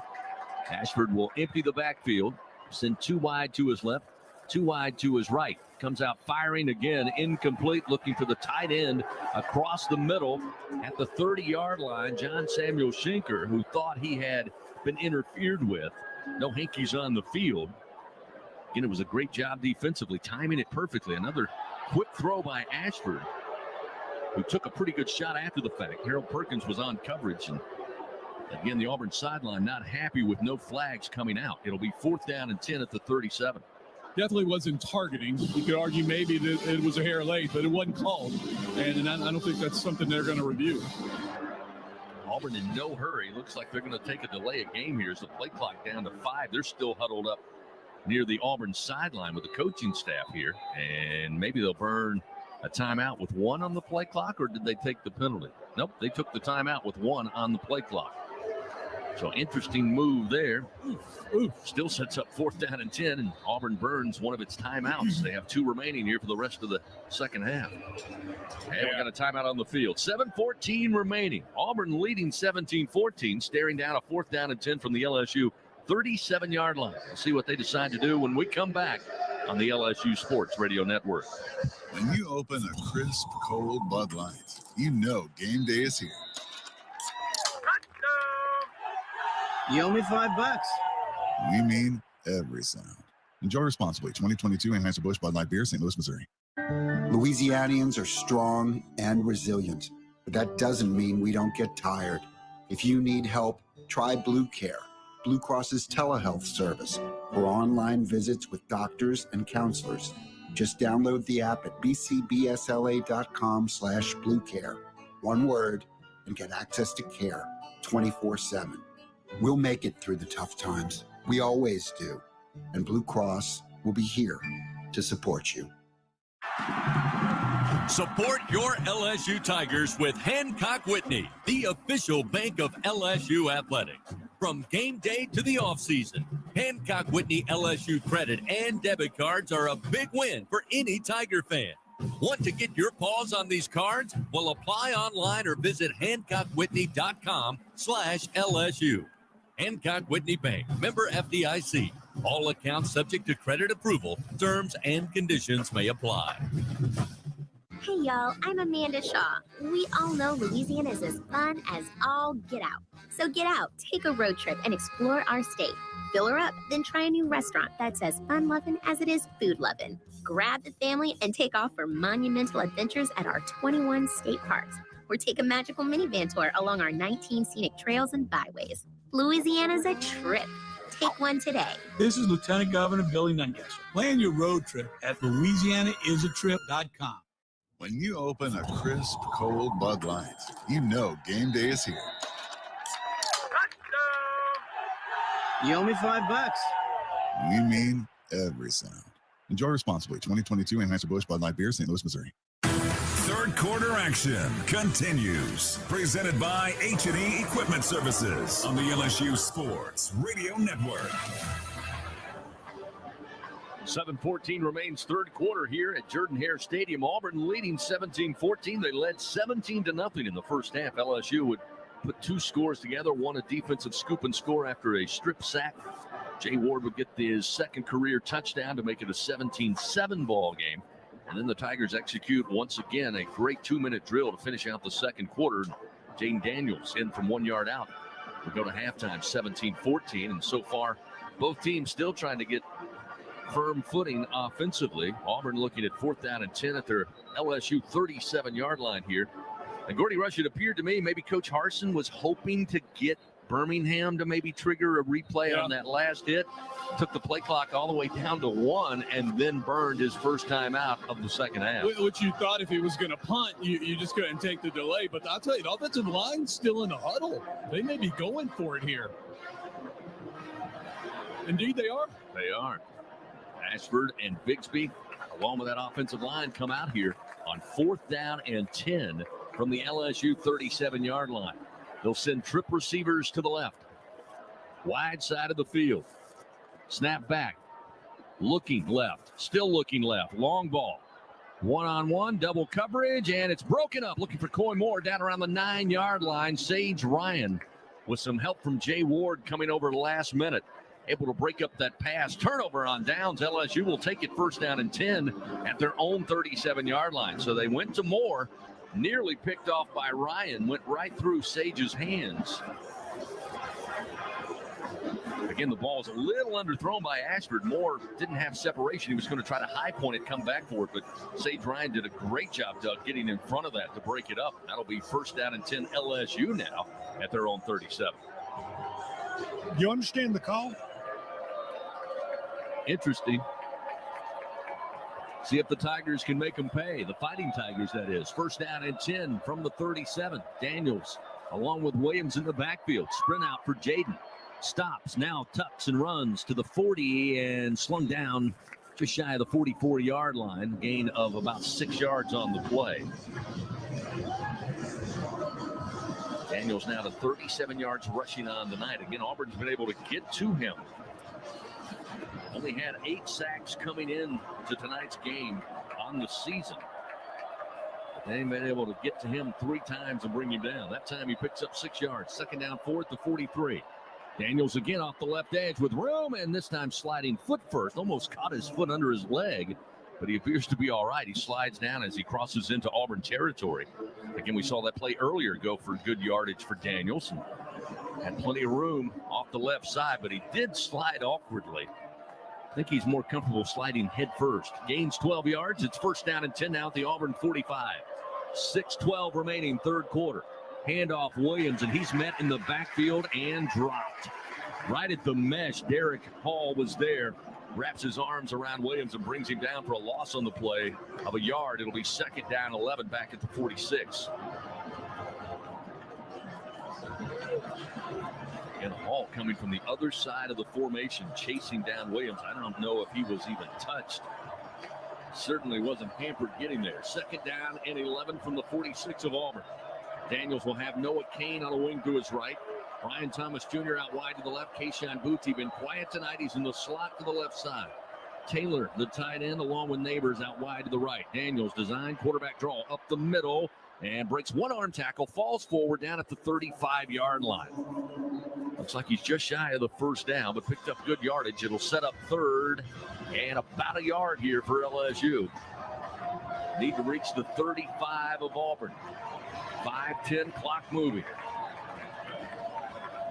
LSU taking some time here, lining it up.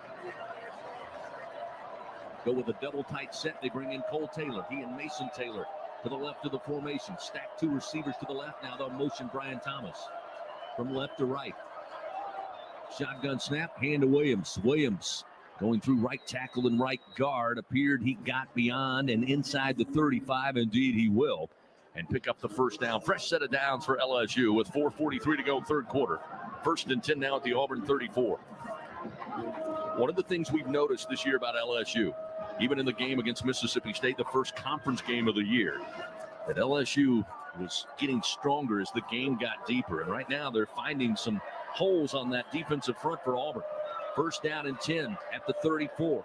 Snap back to Daniels, looking downfield. Airs it up down the far sideline. Flag comes out. They were looking for Neighbors. He was covered up by DJ James, and maybe a late bump by James drew the ire of the official who threw the flag well before the ball got there. On the defense, number 4. That 15-yard penalty will be enforced from the previous spot, and that carries an automatic first down. Yeah, he kind of bumped him into the boundary there just as the ball was starting to arc its way down. Again, it was a pretty easy call, though Auburn fans won't like it. First down and 10 inside the Capital One red zone now with the ball placed at the Auburn 19. LSU trailing 17-14. Big opportunity here. First best opportunity of the second half, but before the snap, time is called, or rather whistles blow, and LSU movement up front. False start against LSU. That'll be their 7th penalty of the night for 75 yards. Just the 3rd one on the offensive unit, but a costly one there. You just step into the red zone, and that will back him up to the 24 of Auburn. Daniels ready to go. Got Josh Williams to a sidecar to his left. 2 wide out left, 1 to the right. Give it to Williams up the middle. Again, Auburn brings him down after a gain of 4 yards as he, I believe, stepped right on the 20-yard line. But credit this offensive line for LSU. Getting a little bit of crease there, at least at the line of scrimmage. Gives LSU's running backs some room to work. It'll be 2nd down and 11 here. Didn't quite get all of those penalty yards back. They'll have Emery back in at running back. Jack Bass in the slot to the left along with Jeray Jenkins. Kyron Lacey wide to the right. Shotgun snap, give to Emery. Hit in the backfield, stays upright. Running right side, inside the 10, 5. Touchdown, Fighting Tigers, but a flag is down back at the 18-yard line. Yeah, great news. It'll be a face mask. So I think this touchdown stands, Chris. Tigers still celebrating as we wait for our crew chief Lee Hendrick to let us know. And if indeed it's a face mask, that score will stand. The result of the play is a touchdown. Personal foul, face mask on the defense, number 29. That 15-yard penalty will be enforced on the succeeding kickoff. So the Tigers of LSU take their first lead of the night. It's 20-17 as John Emery would not go down. Broke a tackle in the backfield, shed a few arm tackles, leaped through another tackle down around the 15, finds his way into the front corner of the end zone as Emery, his first rushing touchdown of the season of 20 yards. And now Ramos on to try to make it 21. Placement down, kick is up, kick on its way, and it's good. LSU now leads 21-17 over Auburn here on the Plains.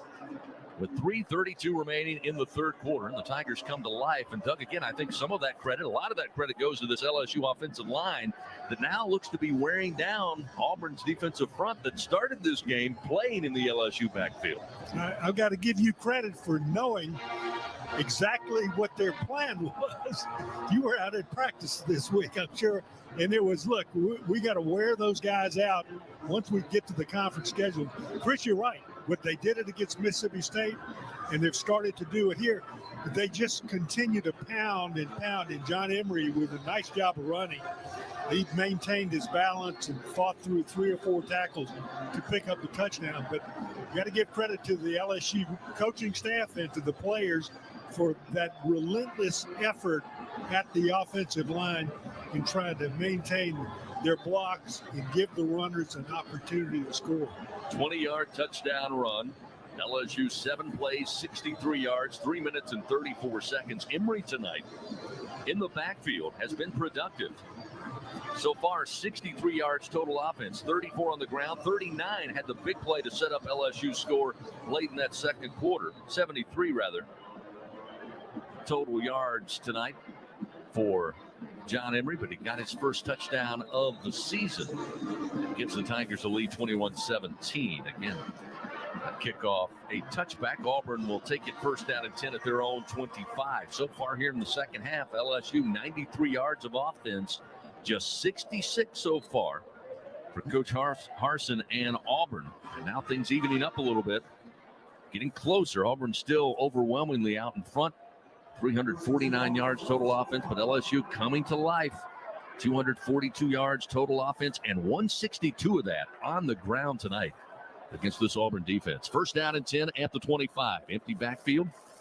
Ashford steps back, drops it across the middle. The tight end's got it, runs up the far side hash, comes back middle of the field, and John Samuel Schenker rambles his way for 27 yards. It's a first down and 10 for Auburn at the 48-yard line. Schenker, one of the leading receivers coming into this game at tight end, the junior, or rather senior, out of Albany, Georgia. A mismatch here on Weeks. Inside linebacker was a double move. He started out, came back in, got 2 steps on Weeks, and outran him into the secondary. First down and 10 at the 48. Another big pass play. They average 21 yards in the passing game per play as they get it out to Hunter on the screen, and the running back fights through 3 Tiger defenders and makes his way up to the 34, or rather into LSU territory, down to about the 33. Again, looked like LSU had players out there. One missed tackle by Jay Ward. Hunter able to go north-south very quickly after the throw had him off balance. Picks up 9 yards, sets up second down and 1. And LSU has missed a lot of tackles tonight, many more so than their last 2 games. Mark the ball at the 39-yard line of LSU, with the Fighting Tigers leading 21-17 with 2:10 to go here in the third quarter. Ashford takes the snap, give to Hunter, goes up the middle, now tries to cut it to his left, grabbed around the legs, and eventually the cavalry comes in and cleans him up. But he looked like he was able to pick up the first down with about a 2-yard gain. So that'll give the fresh set of downs to Auburn. First down and 10 now at the LSU 37. Under 2 minutes to go in the third quarter here at Jordan-Hare. Ashford sends out the offensive line. He'll have Hunter on a wing to his right. Shotgun snap. Quick toss. Looked to be a throwback. Hunter wanted to throw. Now he's just going to run. He's going to be hit around the hips and dropped. Flag is out at the 40-yard line near side. And it came out immediately right after the snap. So we'll see what it's all about. It's near the Auburn sideline. Illegal formation on the offense, more than 4 in the backfield. That's a 5-yard penalty. We will replay first down. So now Auburn again. We talked about LSU early. They've got 7 penalties for 75 yards.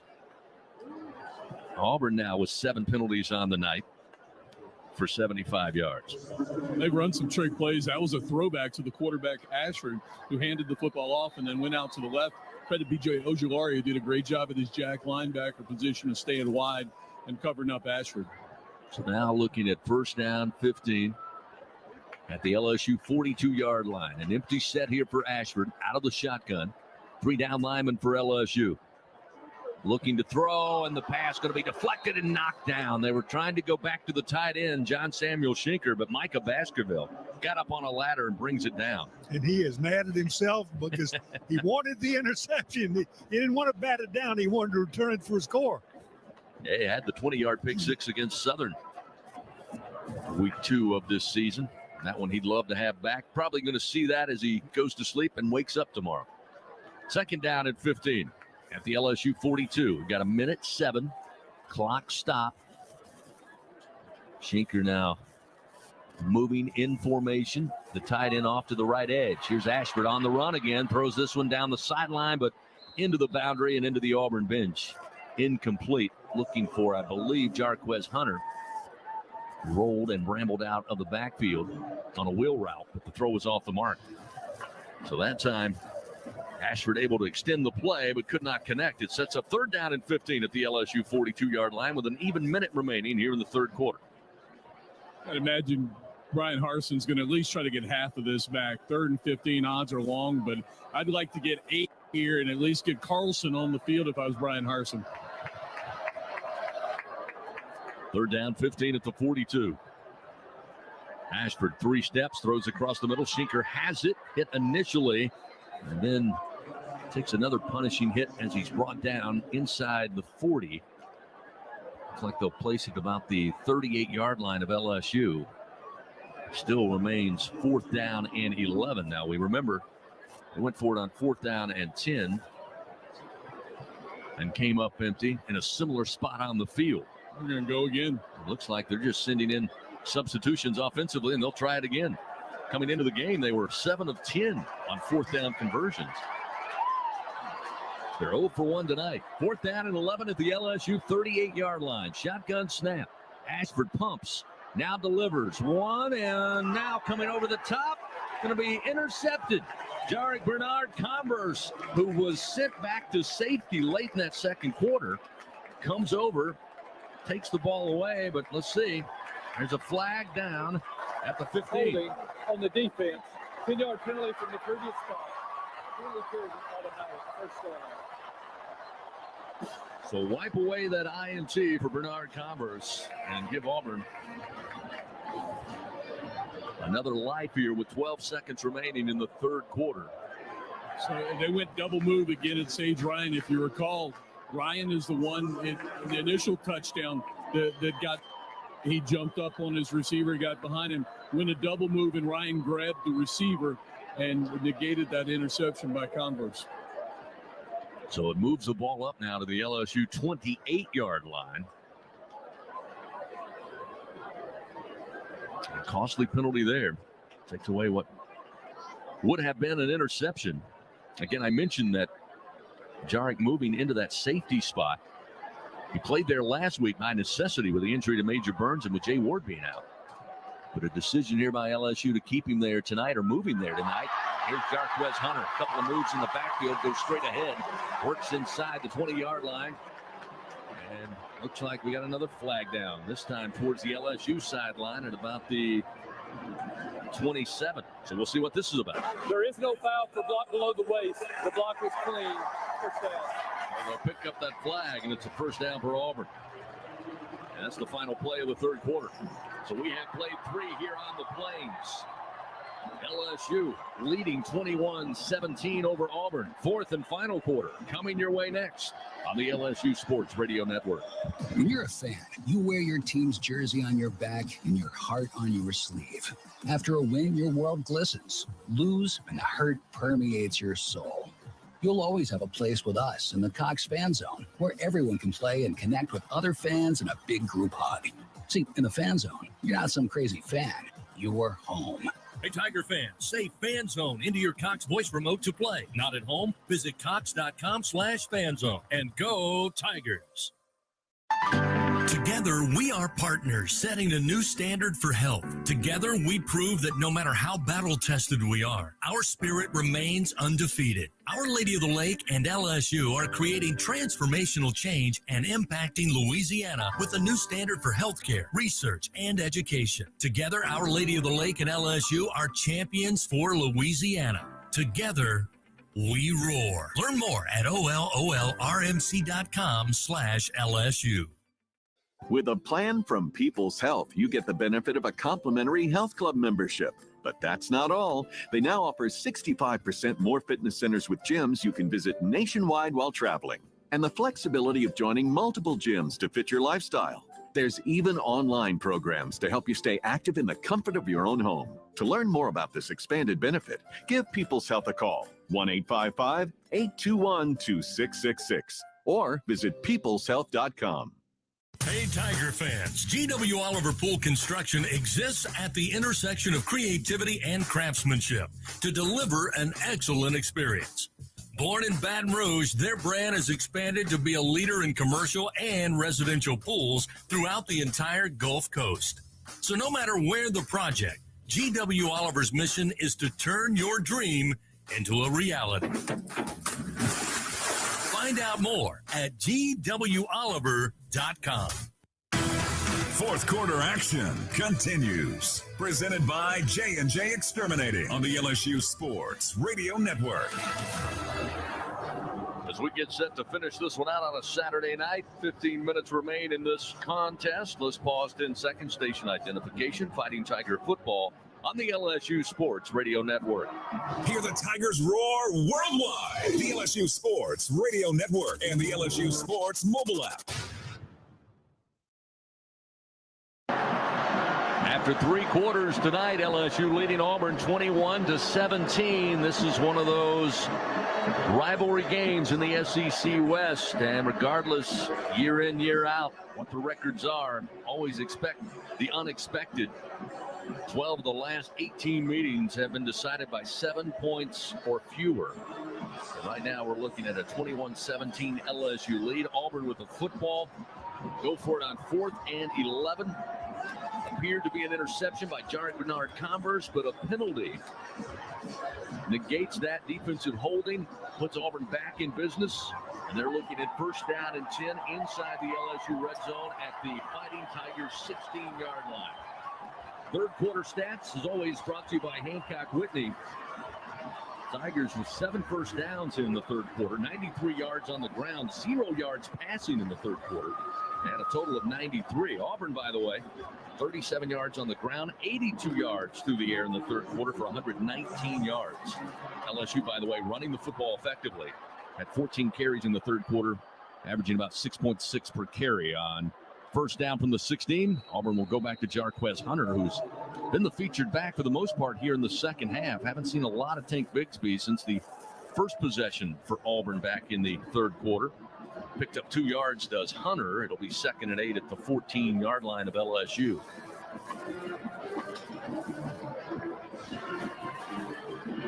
LSU's defense going to try to stiffen up here. Get a great crowd here at Jordan-Hare Stadium. They get them whipped up into a frenzy before the start of the fourth quarter with the light show. 2nd down and 8 from the LSU 14. Snap back. Looking to throw. Ashford delivers, and it's out of reach for Hunter. Snuck out of the backfield down around the 6-yard line. It was out of his reach. Again, Ashford has had trouble at times, especially in the pocket, delivering the football effectively. Much better on the run. It'll be 3rd down and 8 at the 14. Right there, I think why Hunter's playing more than Bigsby. He's such a mismatch problem. He's so much better in the passing game. That time he was isolated one-on-one out there with Baskerville. Had a step, the ball was just in front of him. So Auburn will line it up 3rd down and 8 at the LSU 14. Ball on the far side hash. Shotgun snap. Ashford delivers. Catch made by Coy Moore at about the 6-yard line. Dropped immediately.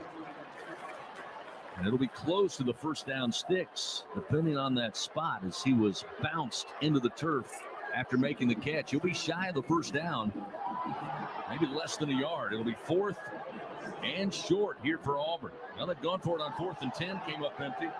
Penalty helped them out on 4th and 11. You got to believe they're going to go for it on 4th down and less than a yard. And again, the Auburn fans want a targeting call on the first hit on Coy Moore. They'll line it up.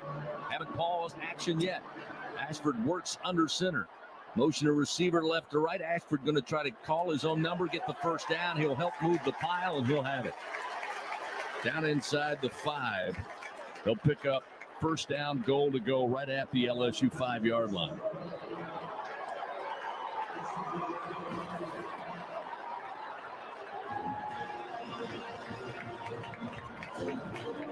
They'll bring in tight end Tyler Fromm.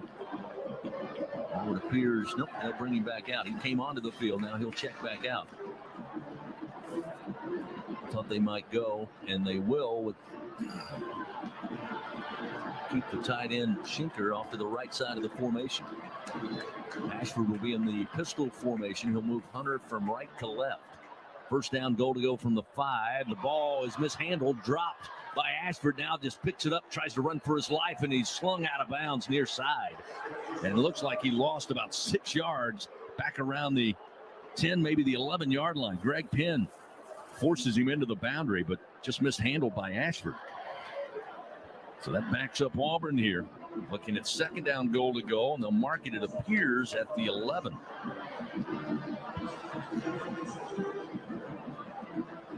Ashford tonight, 335 yards through the air, 2 passing touchdowns, came early in the game. Second down, goal to go. They'll move it to the 10-yard line. Play clock dwindling down here, down to 5, as Ashford's still shouting instructions. Here's the snap with 1. They'll hand it off, trying to stretch the field. Moore going to toss it in the air, and it's going to be picked off. Intercepted. Harold Perkins Jr. takes it away. He's tripped up at the 9-yard line. Auburn again trying to go to the gadget bag, and that one just blew up. Coy Moore got the handoff as he was coming across the formation. Then looked like he wanted to throw, and then did. And a flag is down. So hold the phone again. There's a flag down at the 20-yard line. So after Moore was running off the field, he ran into Jaquilin Roy, and Roy kind of threw a shoulder. That's deserving penalty. I don't think it was intentional, as they just crossed paths, and you'll see the replay. Following the change of possession, we have a dead ball, personal foul on the intercepting team, number 99. That 15-yard penalty will be enforced half the distance to the goal. It will be first down, LSU. After that, we have a sideline warning against Auburn. That is their first warning of the game. All right. A little bit to unpack there, but the big news for LSU, it is an interception. Harold Perkins with his first INT, the freshman out of Cypress, Texas. Again, not sure what Coy Moore was looking at. You could tell he wanted to throw because he kept extending the play towards LSU's boundary, and then he raised his arm and just kind of tossed it up. The only person there was Harold Perkins Jr. Yeah, terrible job by Moore. They were crossing the receiver on the back right, on the back stripe of the end zone, and he was covered. Moore saw that he was covered. He pulled it down and just made a bad decision. He would have been better off just throwing it out of bounds. But then again, that's why you usually don't have wide receivers throwing passes. Third interception on the season for LSU's defense. Couldn't come at a better time. Although the penalty backs them up. First down and 10 at their own 5. Daniels with the handoff, and up the middle, trying to just get some room, is going to be John Emery. Got about 5 yards on that carry, maybe just 3. It looks like they're going to place the ball back a little bit, so it'll be second down and 7. Again, playing down in the far end zone from our vantage point here. With 11:41 to go in the fourth quarter, LSU still leading 21-17 over Auburn. Both teams 3-1 on the year. Both teams 1-0 in the early SEC race. Daniels working with Emery in the backfield. Calls for the shotgun snap. He has it. Hand off to Emery. Emery runs into a couple of Auburn defenders and will be stacked up and stopped shy of the 10-yard line. Maybe got just shy of the 10. It'll set up 3rd and 5 here for LSU. The Tigers have struggled mightily tonight. Just 30% on third downs, 3 of 10. Again, deep in their own territory here. Need to convert, keep the possession, keep the clock moving. Leading 21-17. Josh Williams now checks in at running back for the Fighting Tigers. We'll send 3 receivers out, including Booty, Mason Taylor, and Jenkins to the left side. Malik Neighbors, lone receiver, out to the right. Coming up, throwing on the slant. It's broken up. They were looking for Neighbors. And there's a flag out at the 18-yard line. That time, Nehemiah Pritchett has played well in coverage out there at the corner position tonight, but may have gotten there a little too soon. I think it was interference, and it was bump and run. Pass interference on the defense, number 18. And Chris, he got very physical with the bump and of the jam. Was pushing Neighbors in the back, and Neighbors had a step on him, but he was stumbling because of the contact early on. So I thought that was a pretty good call. So the penalty again goes against Auburn, and it keeps the Tigers in business. Both of these teams penalty laden tonight. First down and 10, moves it up to the 15 for LSU with 10:43. And Garrett Nussmeier was taking the snap for LSU, and flag comes out, stops the play. And it remains first down. So I saw Jayden Daniels limping, so I'm going to make my way. I'm in the end zone back there, but that would explain why Nussmeier's in the game right now. So again, the Tigers' false start after they have to bring in Garrett Nussmeier in relief of Daniels, who checked out after that last play. 10th penalty of the night for LSU. Auburn with 8 penalties tonight. It'll be 1st and 15 back at the 10. Snap to Nussmeier, a little low, but he handles it. Gives the handoff, and again, right up the middle, LSU attacking the front of that Auburn defense. Josh Williams maybe picks up 3 yards. That's about all. It'll be 2nd down and 12 from the 13-yard line. They're trying to attack the front of that defense. They're not being very successful at it. 2nd down and 12. LSU's very own 13-yard line. Stacked 2 receivers in Booty and Jenkins to the left of the formation, 2 out wide, the wide side of the field to the right of Nussmeier. Stands in the pocket, delivers, and in the hands and dropped by Keyshawn Booty. Had it right around the 15-yard line and couldn't hold on. Incompletion. 3rd down and 12 upcoming from the 13.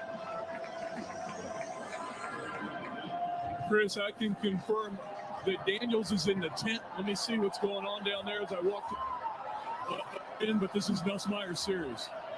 3rd down and 12, and a critical 3rd down here for Garrett Nussmeier, a redshirt freshman out of Lake Charles. Performed well in the second half last week against New Mexico. Shotgun snap to Garrett. Slings it and into the LSU sideline. I believe he was looking for Mason Taylor, but well overthrown. To set up 4th down and 12, and the Tigers will have to punt it away with the ball placed at their own 13. Even 10 minutes remain here in tonight's ball game, with LSU holding on to that 21-17 lead. Fans, lower your utility bills with an efficient, reliable Train air conditioning system. Visit trainsouth.com, find a local dealer, get a free estimate on a system that will fit your needs and your budget. Begin saving now, because it's hard to stop a Train. Jay Bramblett, about 3 yards deep into his own end zone, takes the snap, puts a foot into it, angling towards the far side. Scott fields it at about the 44. The Tigers are on him, and good job that time by Slade Roy again down there to make the stop on special teams after a 43-yard punt. So a timeout on the field. 9:50 remains. LSU holding on to a 4-point lead, 21-17 over homestanding Auburn. Back after this on the LSU Sports Radio Network. Looking for stories about Black culture, Black news, all Black everything? Then listen and subscribe to the podcast Beyond Black History Month. From influential newsmakers like Soledad O'Brien. I try to use Twitter to explain this thing is not good, but let me explain to you why it's not good. And let's talk about what framing is. To why Game of Thrones fans can believe in dragons, but not a Black Targaryen. Or Valerion, technically. Find Beyond Black History Month on the Odyssey app or wherever you get your podcasts from. Carter's is hiring seasonal warehouse associates and equipment operators. Rates start at $16 to $20.50 an hour, depending on position and shift. Seasonal incentives are also available. Walk-ins welcome Monday through Friday from 9 a.m. to 4 p.m. at 625 Braselton Parkway in Braselton, Georgia. Offers will be made on the spot with next day starts in most cases. Text Carter's Jobs to 25000 to apply now. Carter's is an equal opportunity employer. Can't get your day started or keep it going without coffee? Well, buzz through Smoothie King and discover how we do coffee better than the rest. Delicious coffee smoothies made with your choice of new robust espresso or mellow cold brew. Plus the added boost of real nutrition and no artificial flavors. Any time of day, make Smoothie King your king of coffee and enjoy any 20-ounce coffee smoothie for just $5 before 11 a.m. Valid at participating locations. See website for terms and conditions. This is WWL. Fourth quarter action continues. Presented by J&J Exterminating on the LSU Sports Radio Network.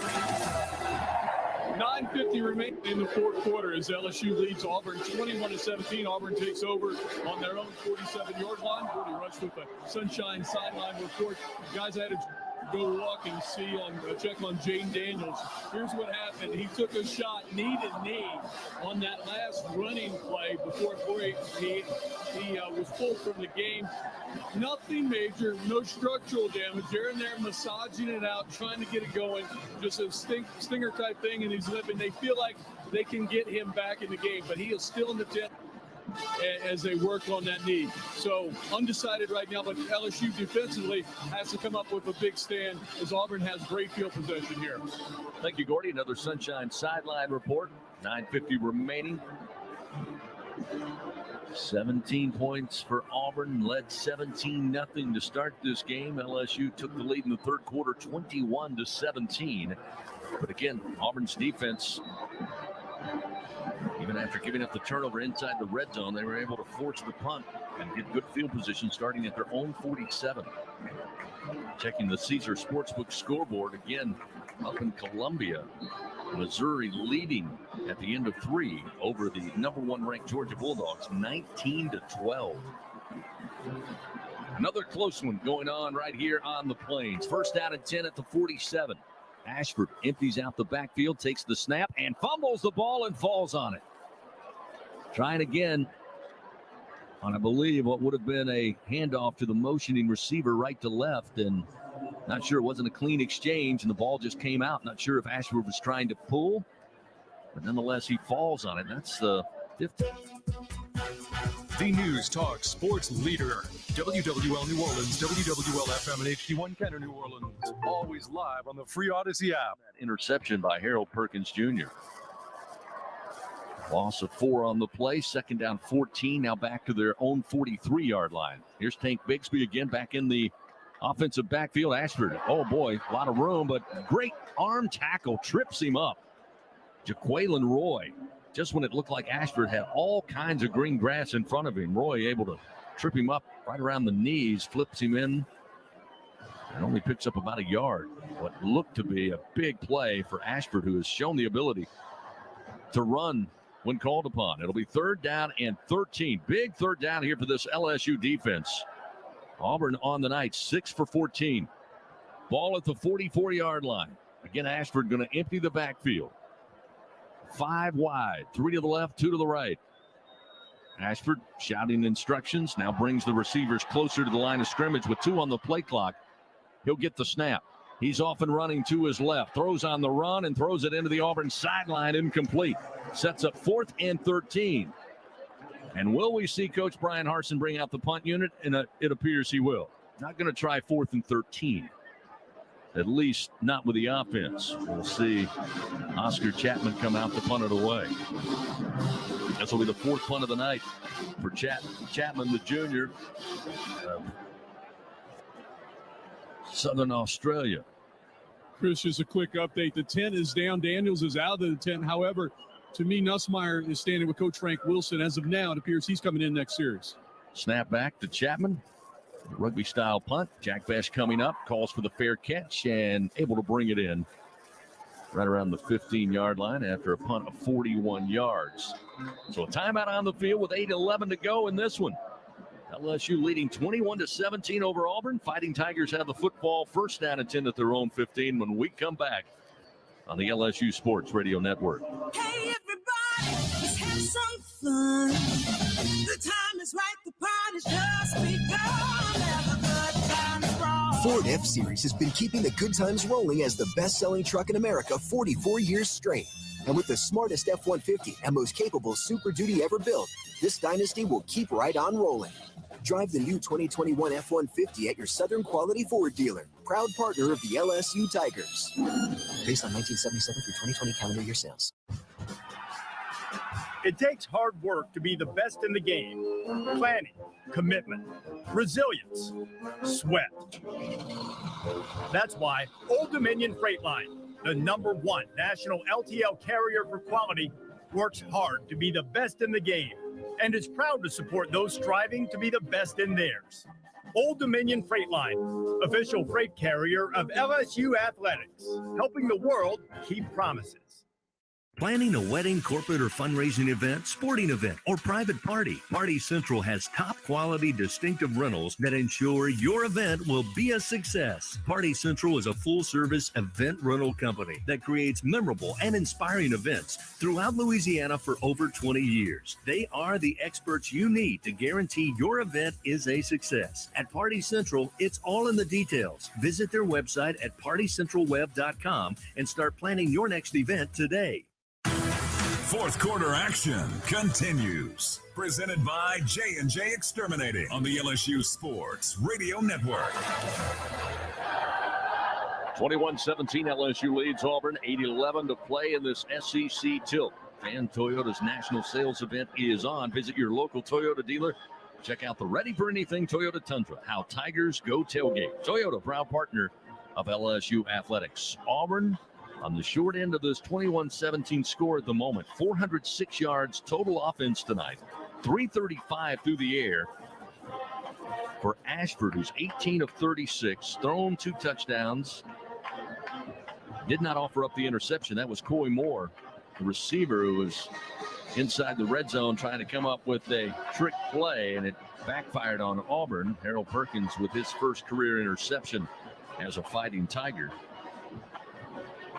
LSU leading on the scoreboard while they have been hit or miss at times tonight offensively, Doug. Just 250 yards total offense. They have ran the football, however, have rushed the football 170 yards so far tonight.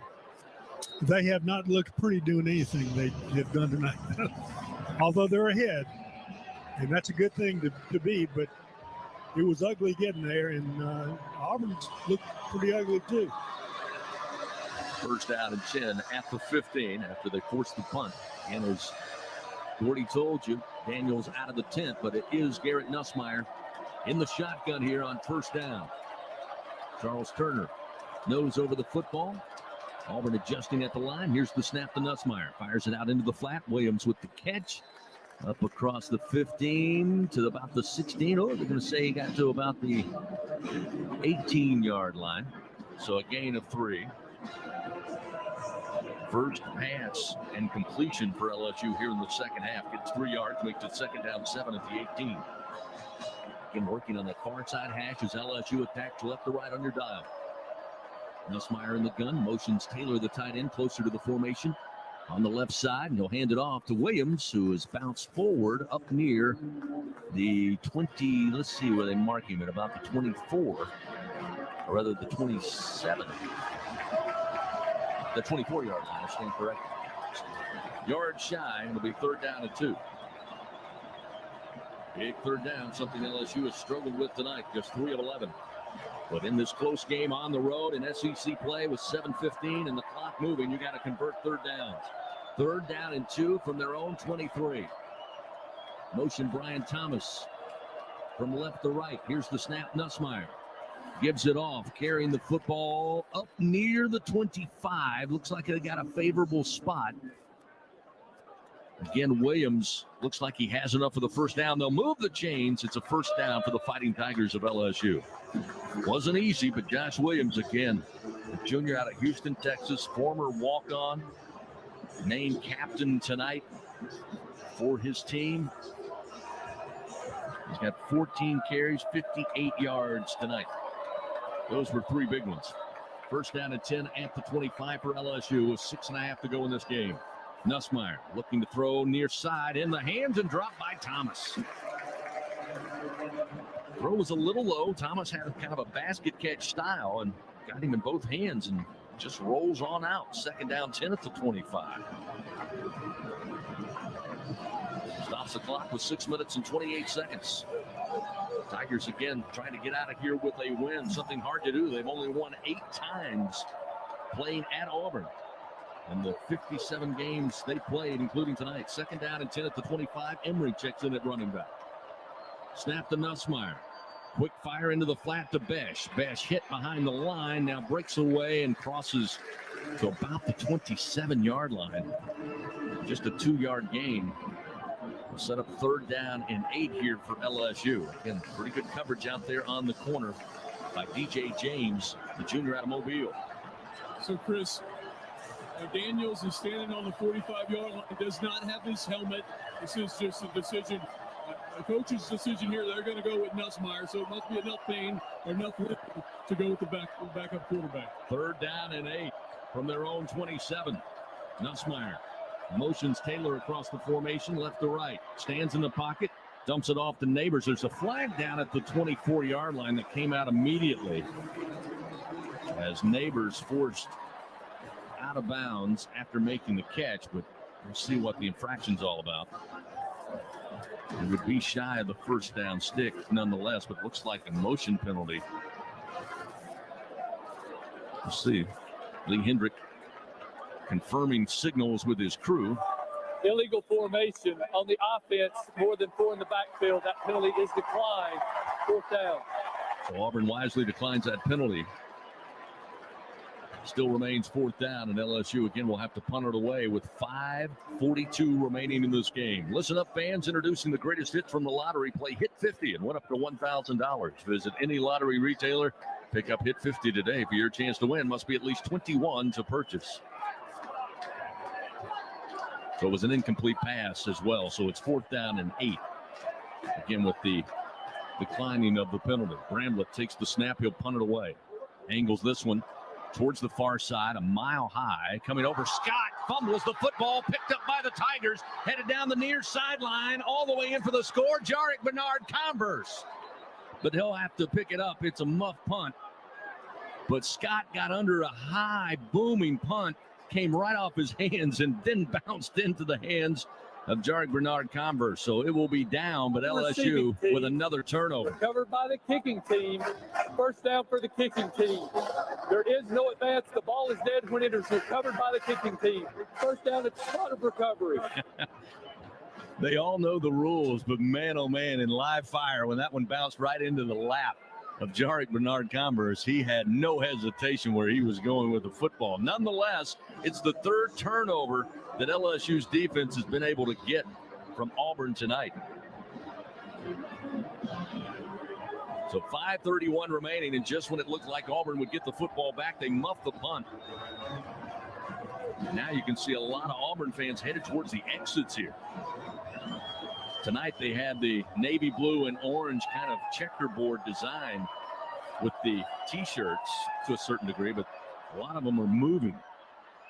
On 1st down, they'll hand it off. It'll be John Emery between left tackle. Brought down as he reached the 30-yard line of Auburn after a gain of 5. It'll be 2nd down and 5 upcoming.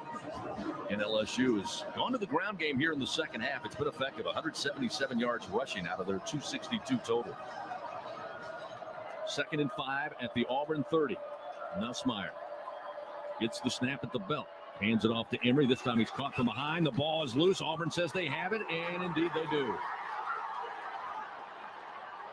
Well, Auburn takes it right back. Able to grab their 1st turnover of the night. Emery was hit from behind. I'm not sure if the ball jostled loose then. But after he was sandwiched by 2 Auburn defenders, you easily see the pigskin come free.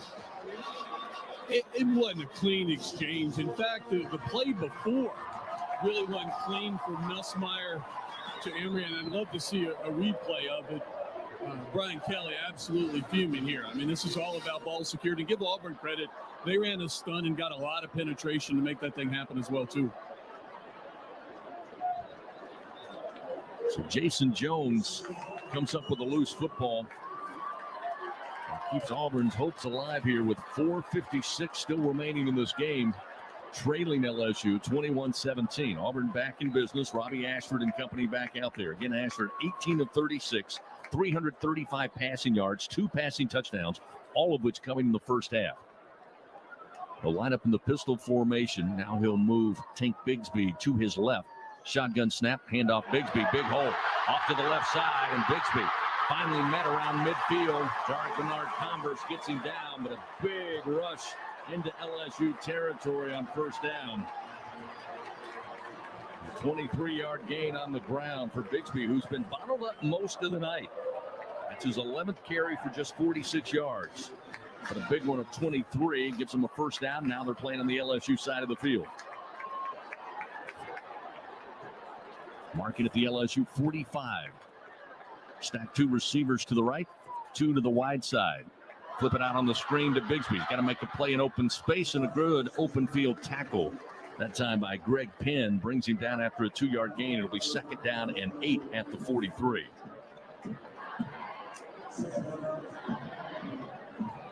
And some of those Auburn fans who were headed towards the exits, you quickly saw them come back out of the tunnels here after the roar of the crowd. Under 4 minutes to go. 3 minutes, 55 seconds. LSU with 3 timeouts remaining. Auburn with 2. Second down, 8 at the LSU 43-yard line. Jarquez Hunter checks in at running back. Hunter will get the carry. Big hole opens up on the right side, and eventually LSU knocks him down at about the 35-yard line. Jaquelin Roy able to get him, but not after he picks up the first down. 8-yard gain. It'll be first down and 10 at the 35 now for Auburn. Under 3.5 remaining in this game. Now Auburn finding success running the football. 3 minutes and 19 seconds. Clock moving, fourth quarter. LSU leading 21-17, but Auburn on the march. First down and 10 at the 35. Pistol formation, Bigsby back in there behind Robbie Ashford, the quarterback. Long snap count. He'll take the snap with 3 seconds, give it off to Bigsby, trying to stretch it left side, and LSU all over it, brings him down from behind. Another great stop by Greg Penn, also with help from Ali Gay. Maybe lost a yard. It'll be second down and 11 back at the 36.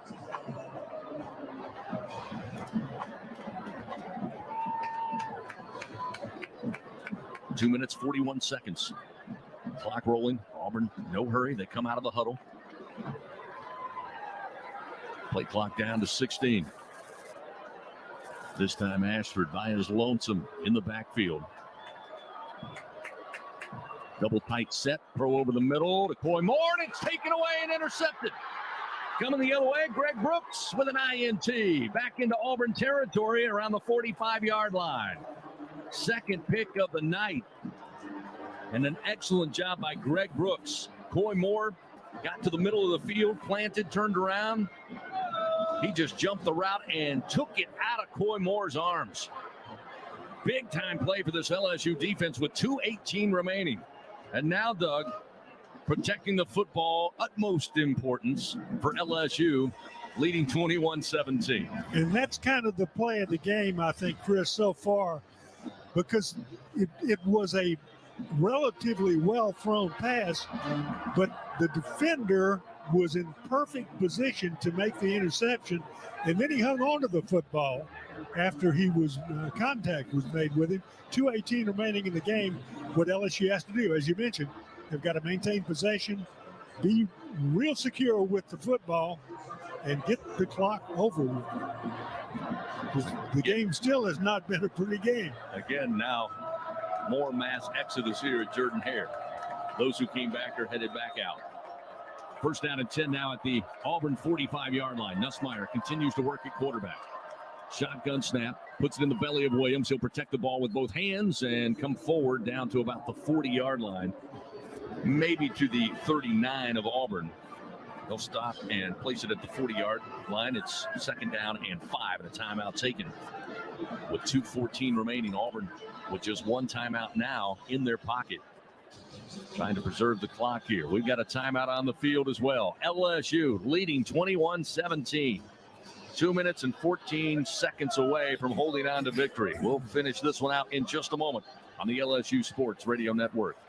Albertsons is making shopping and saving easier than ever. Check out Albertsons For You in our mobile app, where you can shop for groceries and save weekly with digital coupons all in one place. With Albertsons For You, you can earn rewards points every time you shop and redeem them for free groceries. Brand new Albertsons for You members receive $5 off their next $25 purchase just for signing up. Download the Albertsons app or go to albertsons.com to sign up. Albertsons, fresh food, local flavors. Hey, Tiger fans, 12 and younger, don't miss your chance to be a part of Mike's Kids Club, presented by Shell, the exclusive kids club of LSU Athletics. Join Mike's Kids Club for only $25. Get the official Mike's Kids Club t-shirt, free admission to select LSU athletic events, and much, much more. To learn about upcoming events and to join, please visit lsumkc.com. The Mike's Kids Club, presented by Shell.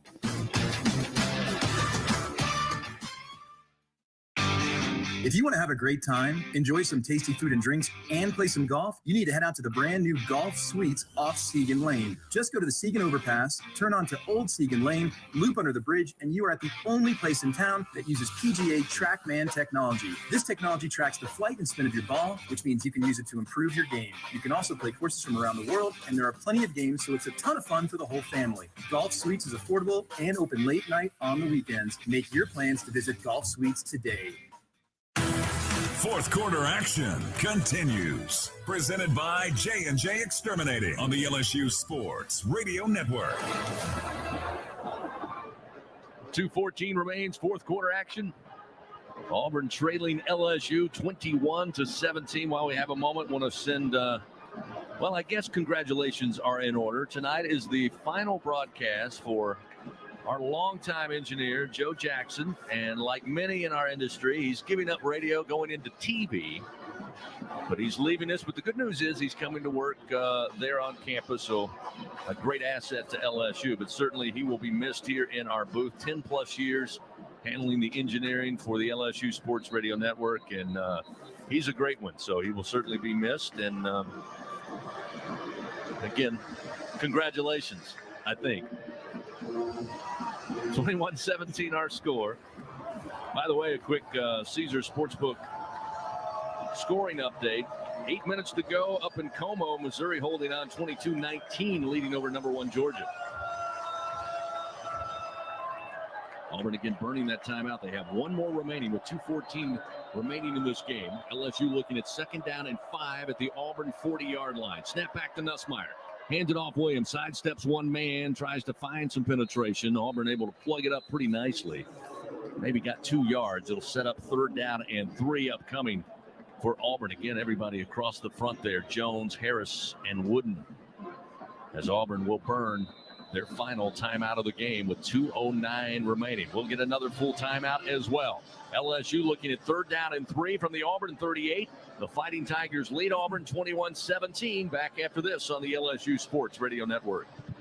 Hi, I'm Kevin Falk, LSU Hall of Famer. My years at LSU were amazing. I've always loved celebrating with my teammates, especially when someone was serving up some delicious Manda sauce. For a lot of Tiger fans, it's just not game day without Manda in the mix. Serving top quality sauces and original season is Manda's strong side. But it's not Manda's flavor that's always got me running back for more. You get it, running back for more. After 75 years, the flavor still says it all. Manda Fine Meats, the official smoke sauce of LSU Athletics. Southern Air Heating and Cooling is proud to be an official sponsor of LSU Athletics. Their team of AC professionals have been serving the comfort needs of the people of Louisiana for over 25 years. Much like the fans of the Tigers, our commitment to Tiger athletics and providing great service remains as strong as ever. Southern Air Heating and Cooling. Go Tigers!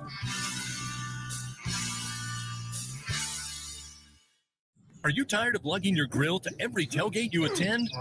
Do you want a more convenient portable option that is environmentally friendly? Look no further than Charbox. Charbox is the world's only green disposable grill box. Charbox is a ready-to-use grill box with uniquely formulated all-natural charcoal that can last 3 to 6 hours. It's easy to light, easy to use, easy to clean up, and recyclable. Get yours today at charbox.com. That's CHRBOX.com. Fourth quarter action continues. Presented by J&J Exterminating on the LSU Sports Radio Network. Fans, Our Lady of the Lake, proud to be the championship health partner of LSU. Together, Our Lady of the Lake and LSU creating transformational change and impacting Louisiana with a new standard for healthcare, research, and education. Together, Our Lady of the Lake and LSU, champions for Louisiana. Together, we roar. Learn more at olrmc.com/LSU. Tigers defense tonight, +3 in the turnover category. Auburn with 2 fumbles lost, 2 interceptions. LSU had a fumble of their own just a few moments ago. Nobody seemed to want to protect the football. Auburn had their second fumble on a muff punt, recovered by the Tigers, and then turned it right back over to Auburn as Emory had the ball stripped loose. LSU, though, gets another turnover on the interception. Great job by Greg Brooks, his 5th career interception, first as a Fighting Tiger, had 4 as a Razorback for Arkansas. And LSU looking at 3rd down and 3 at the 38-yard line. Doug, as you mentioned, protect the football. We'll see who the Tigers come out in the offensive backfield. Of course, Jayden Daniels shaken up here in the 4th quarter. It's been Garrett Nussmeier over the last 2 series for LSU, but it's been run by committee tonight for the Fighting Tigers with Williams, obviously Daniels with a couple of scampers, Emory and Noah Kane. They're without Armani Goodwin tonight. So we'll see here. They need 3 yards to get very close to putting this out of reach. Auburn, no more timeouts remaining. It will be Josh Williams breaking from the far sideline huddle. He and Nussmeier in the backfield for LSU.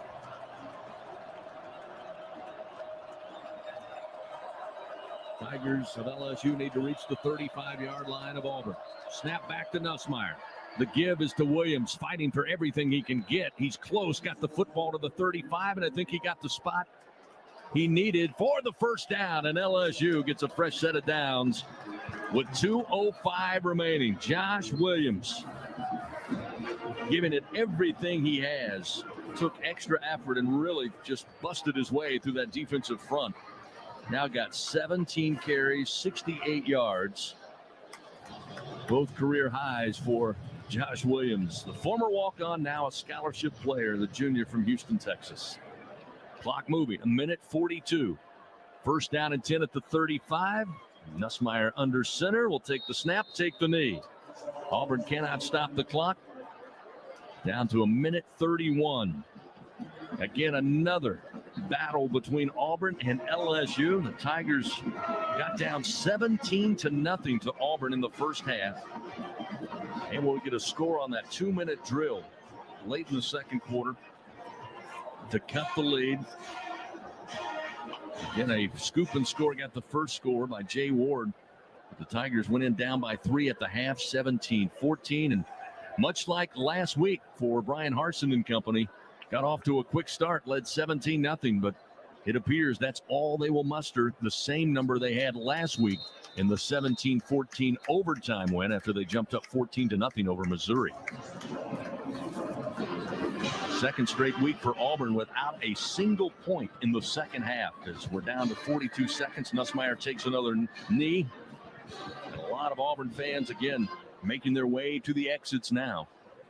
LSU will be back at home taking on Tennessee. 11 a.m. kickoff at Tiger Stadium. Auburn will have to take this loss, put it behind them, get ready to take on the Georgia Bulldogs in Athens between the hedges next Saturday.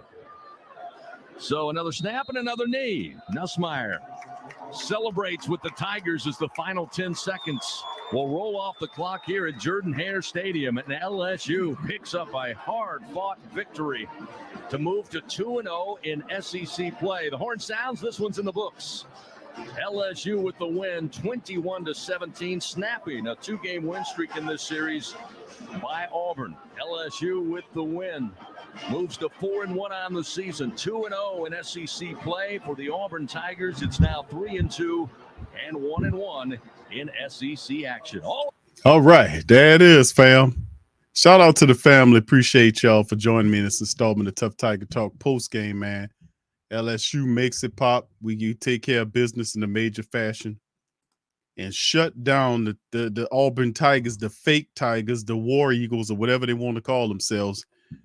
They went up. These people were up 17-0 on LSU, and the Tigers roared off 21 points to take the game back. It was up and down. Second half was really exciting.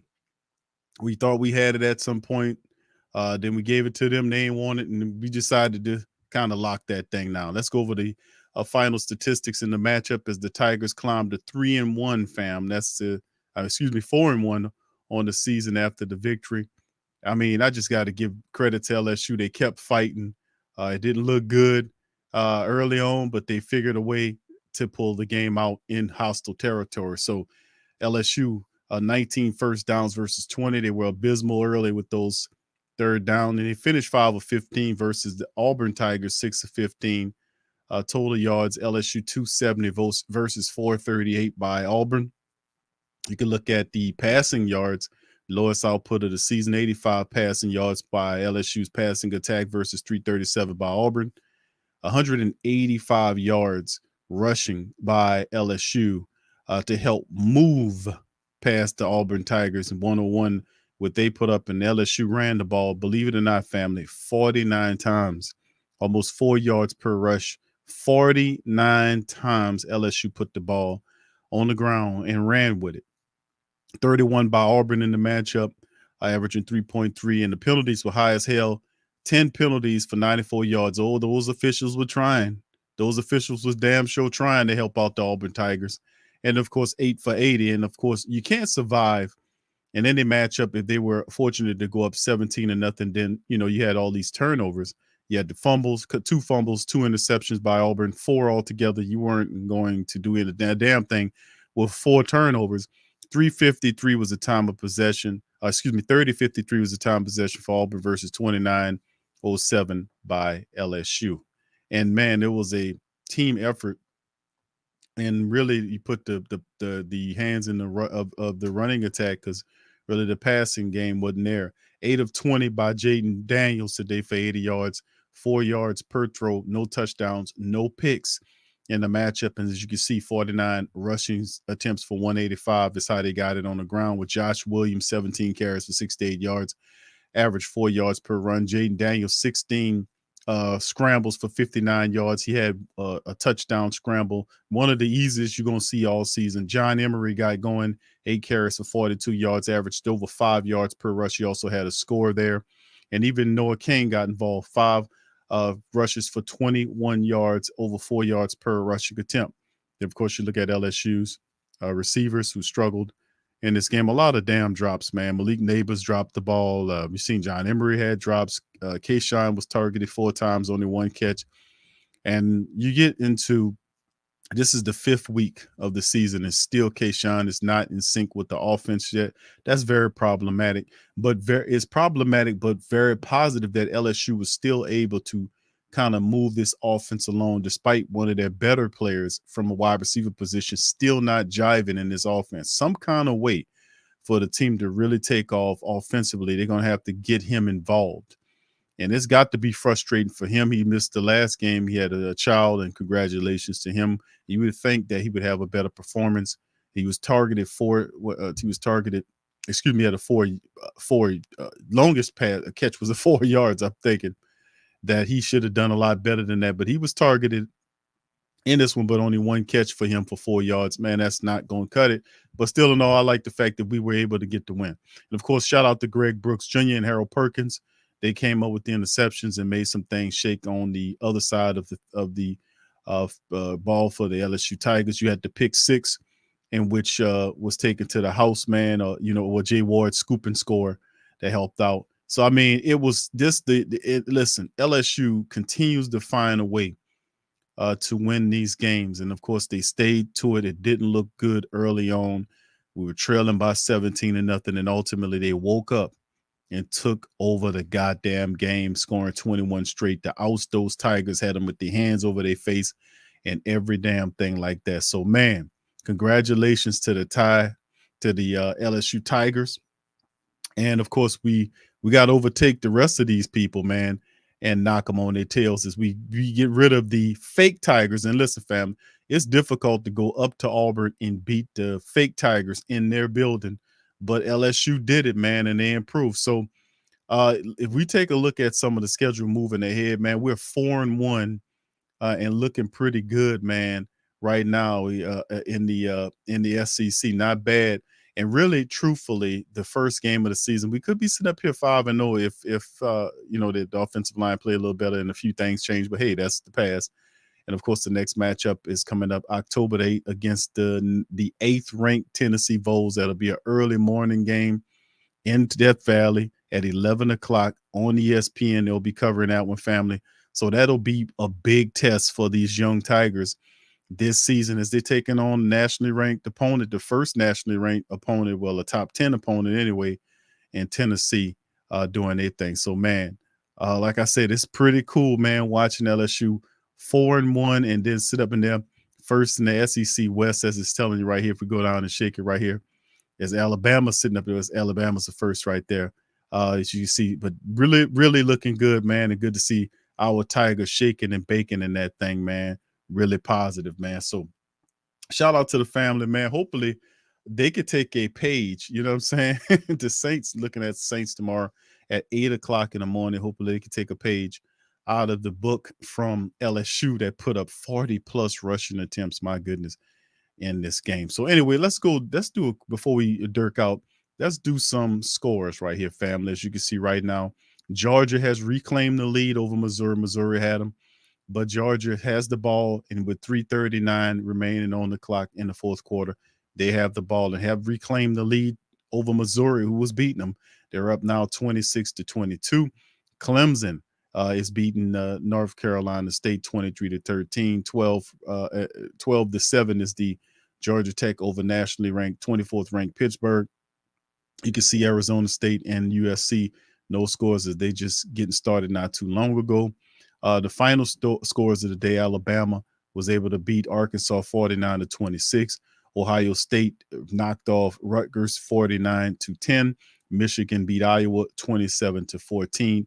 Ole Miss, and the shocker on today, was able to knock off a very good-looking Kentucky team 22-19 as Ole Miss, 14 ranked Ole Miss, takes down the USC rival. The SEC rival, the Kentucky Wildcats, 22-19.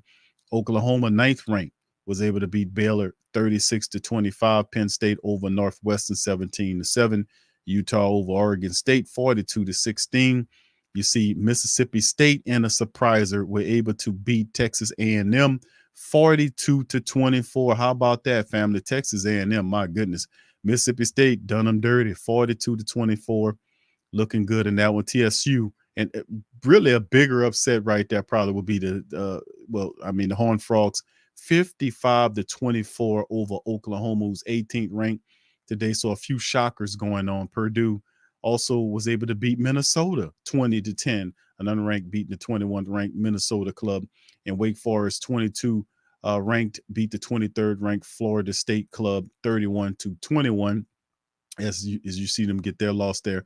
And of course, Kansas State, 25th ranked, was able to beat Texas Tech 37-28. So that's some of the scores right there, family, in this thing, as you can see on a shocking day of college football. But the major score that we give a rat's patootie about is the fact that our club, LSU, was able to get it done against the fake Auburn Tigers. We made it shake, we made it pop, and got the win 21-17. So congratulations to the Tiger Nation, man, as we improve to 4-1. That's right, family. 4-1, 2-0 in conference play moving into the season. So how you liking them Tigers now? All right, fam. So with that being said, man, we're going to bounce out on that. Much love to the fam. I appreciate you guys joining me for this live stream. We will return midweek and we'll kind of do our preview for this Tennessee matchup. This is going to be the biggest matchup against our young Tigers coming up soon. The 8th ranked Tennessee Vols coming into Death Valley. We have to be able to handle the business. I know Jayden Daniels didn't look as good in this matchup. Our wide receivers have to do a better job. A lot of drops out there, a lot of sloppy football. But sometimes you got to win them ugly, and they did win ugly and pulled it together late and kind of made the game their own late. So that shows some guts right there. As you can see, this team is gelling before our eyes. So with that being said, man, listen, I'm going to chime out on that. I appreciate y'all tuning in for this episode of Tough Tiger Talk. We'll be back midweek as we get ready to preview the Tennessee matchup And we got to get that dub there as well. So much love to y'all. Appreciate y'all. And I'm going to holler at y'all on the flip side. Go Tigers.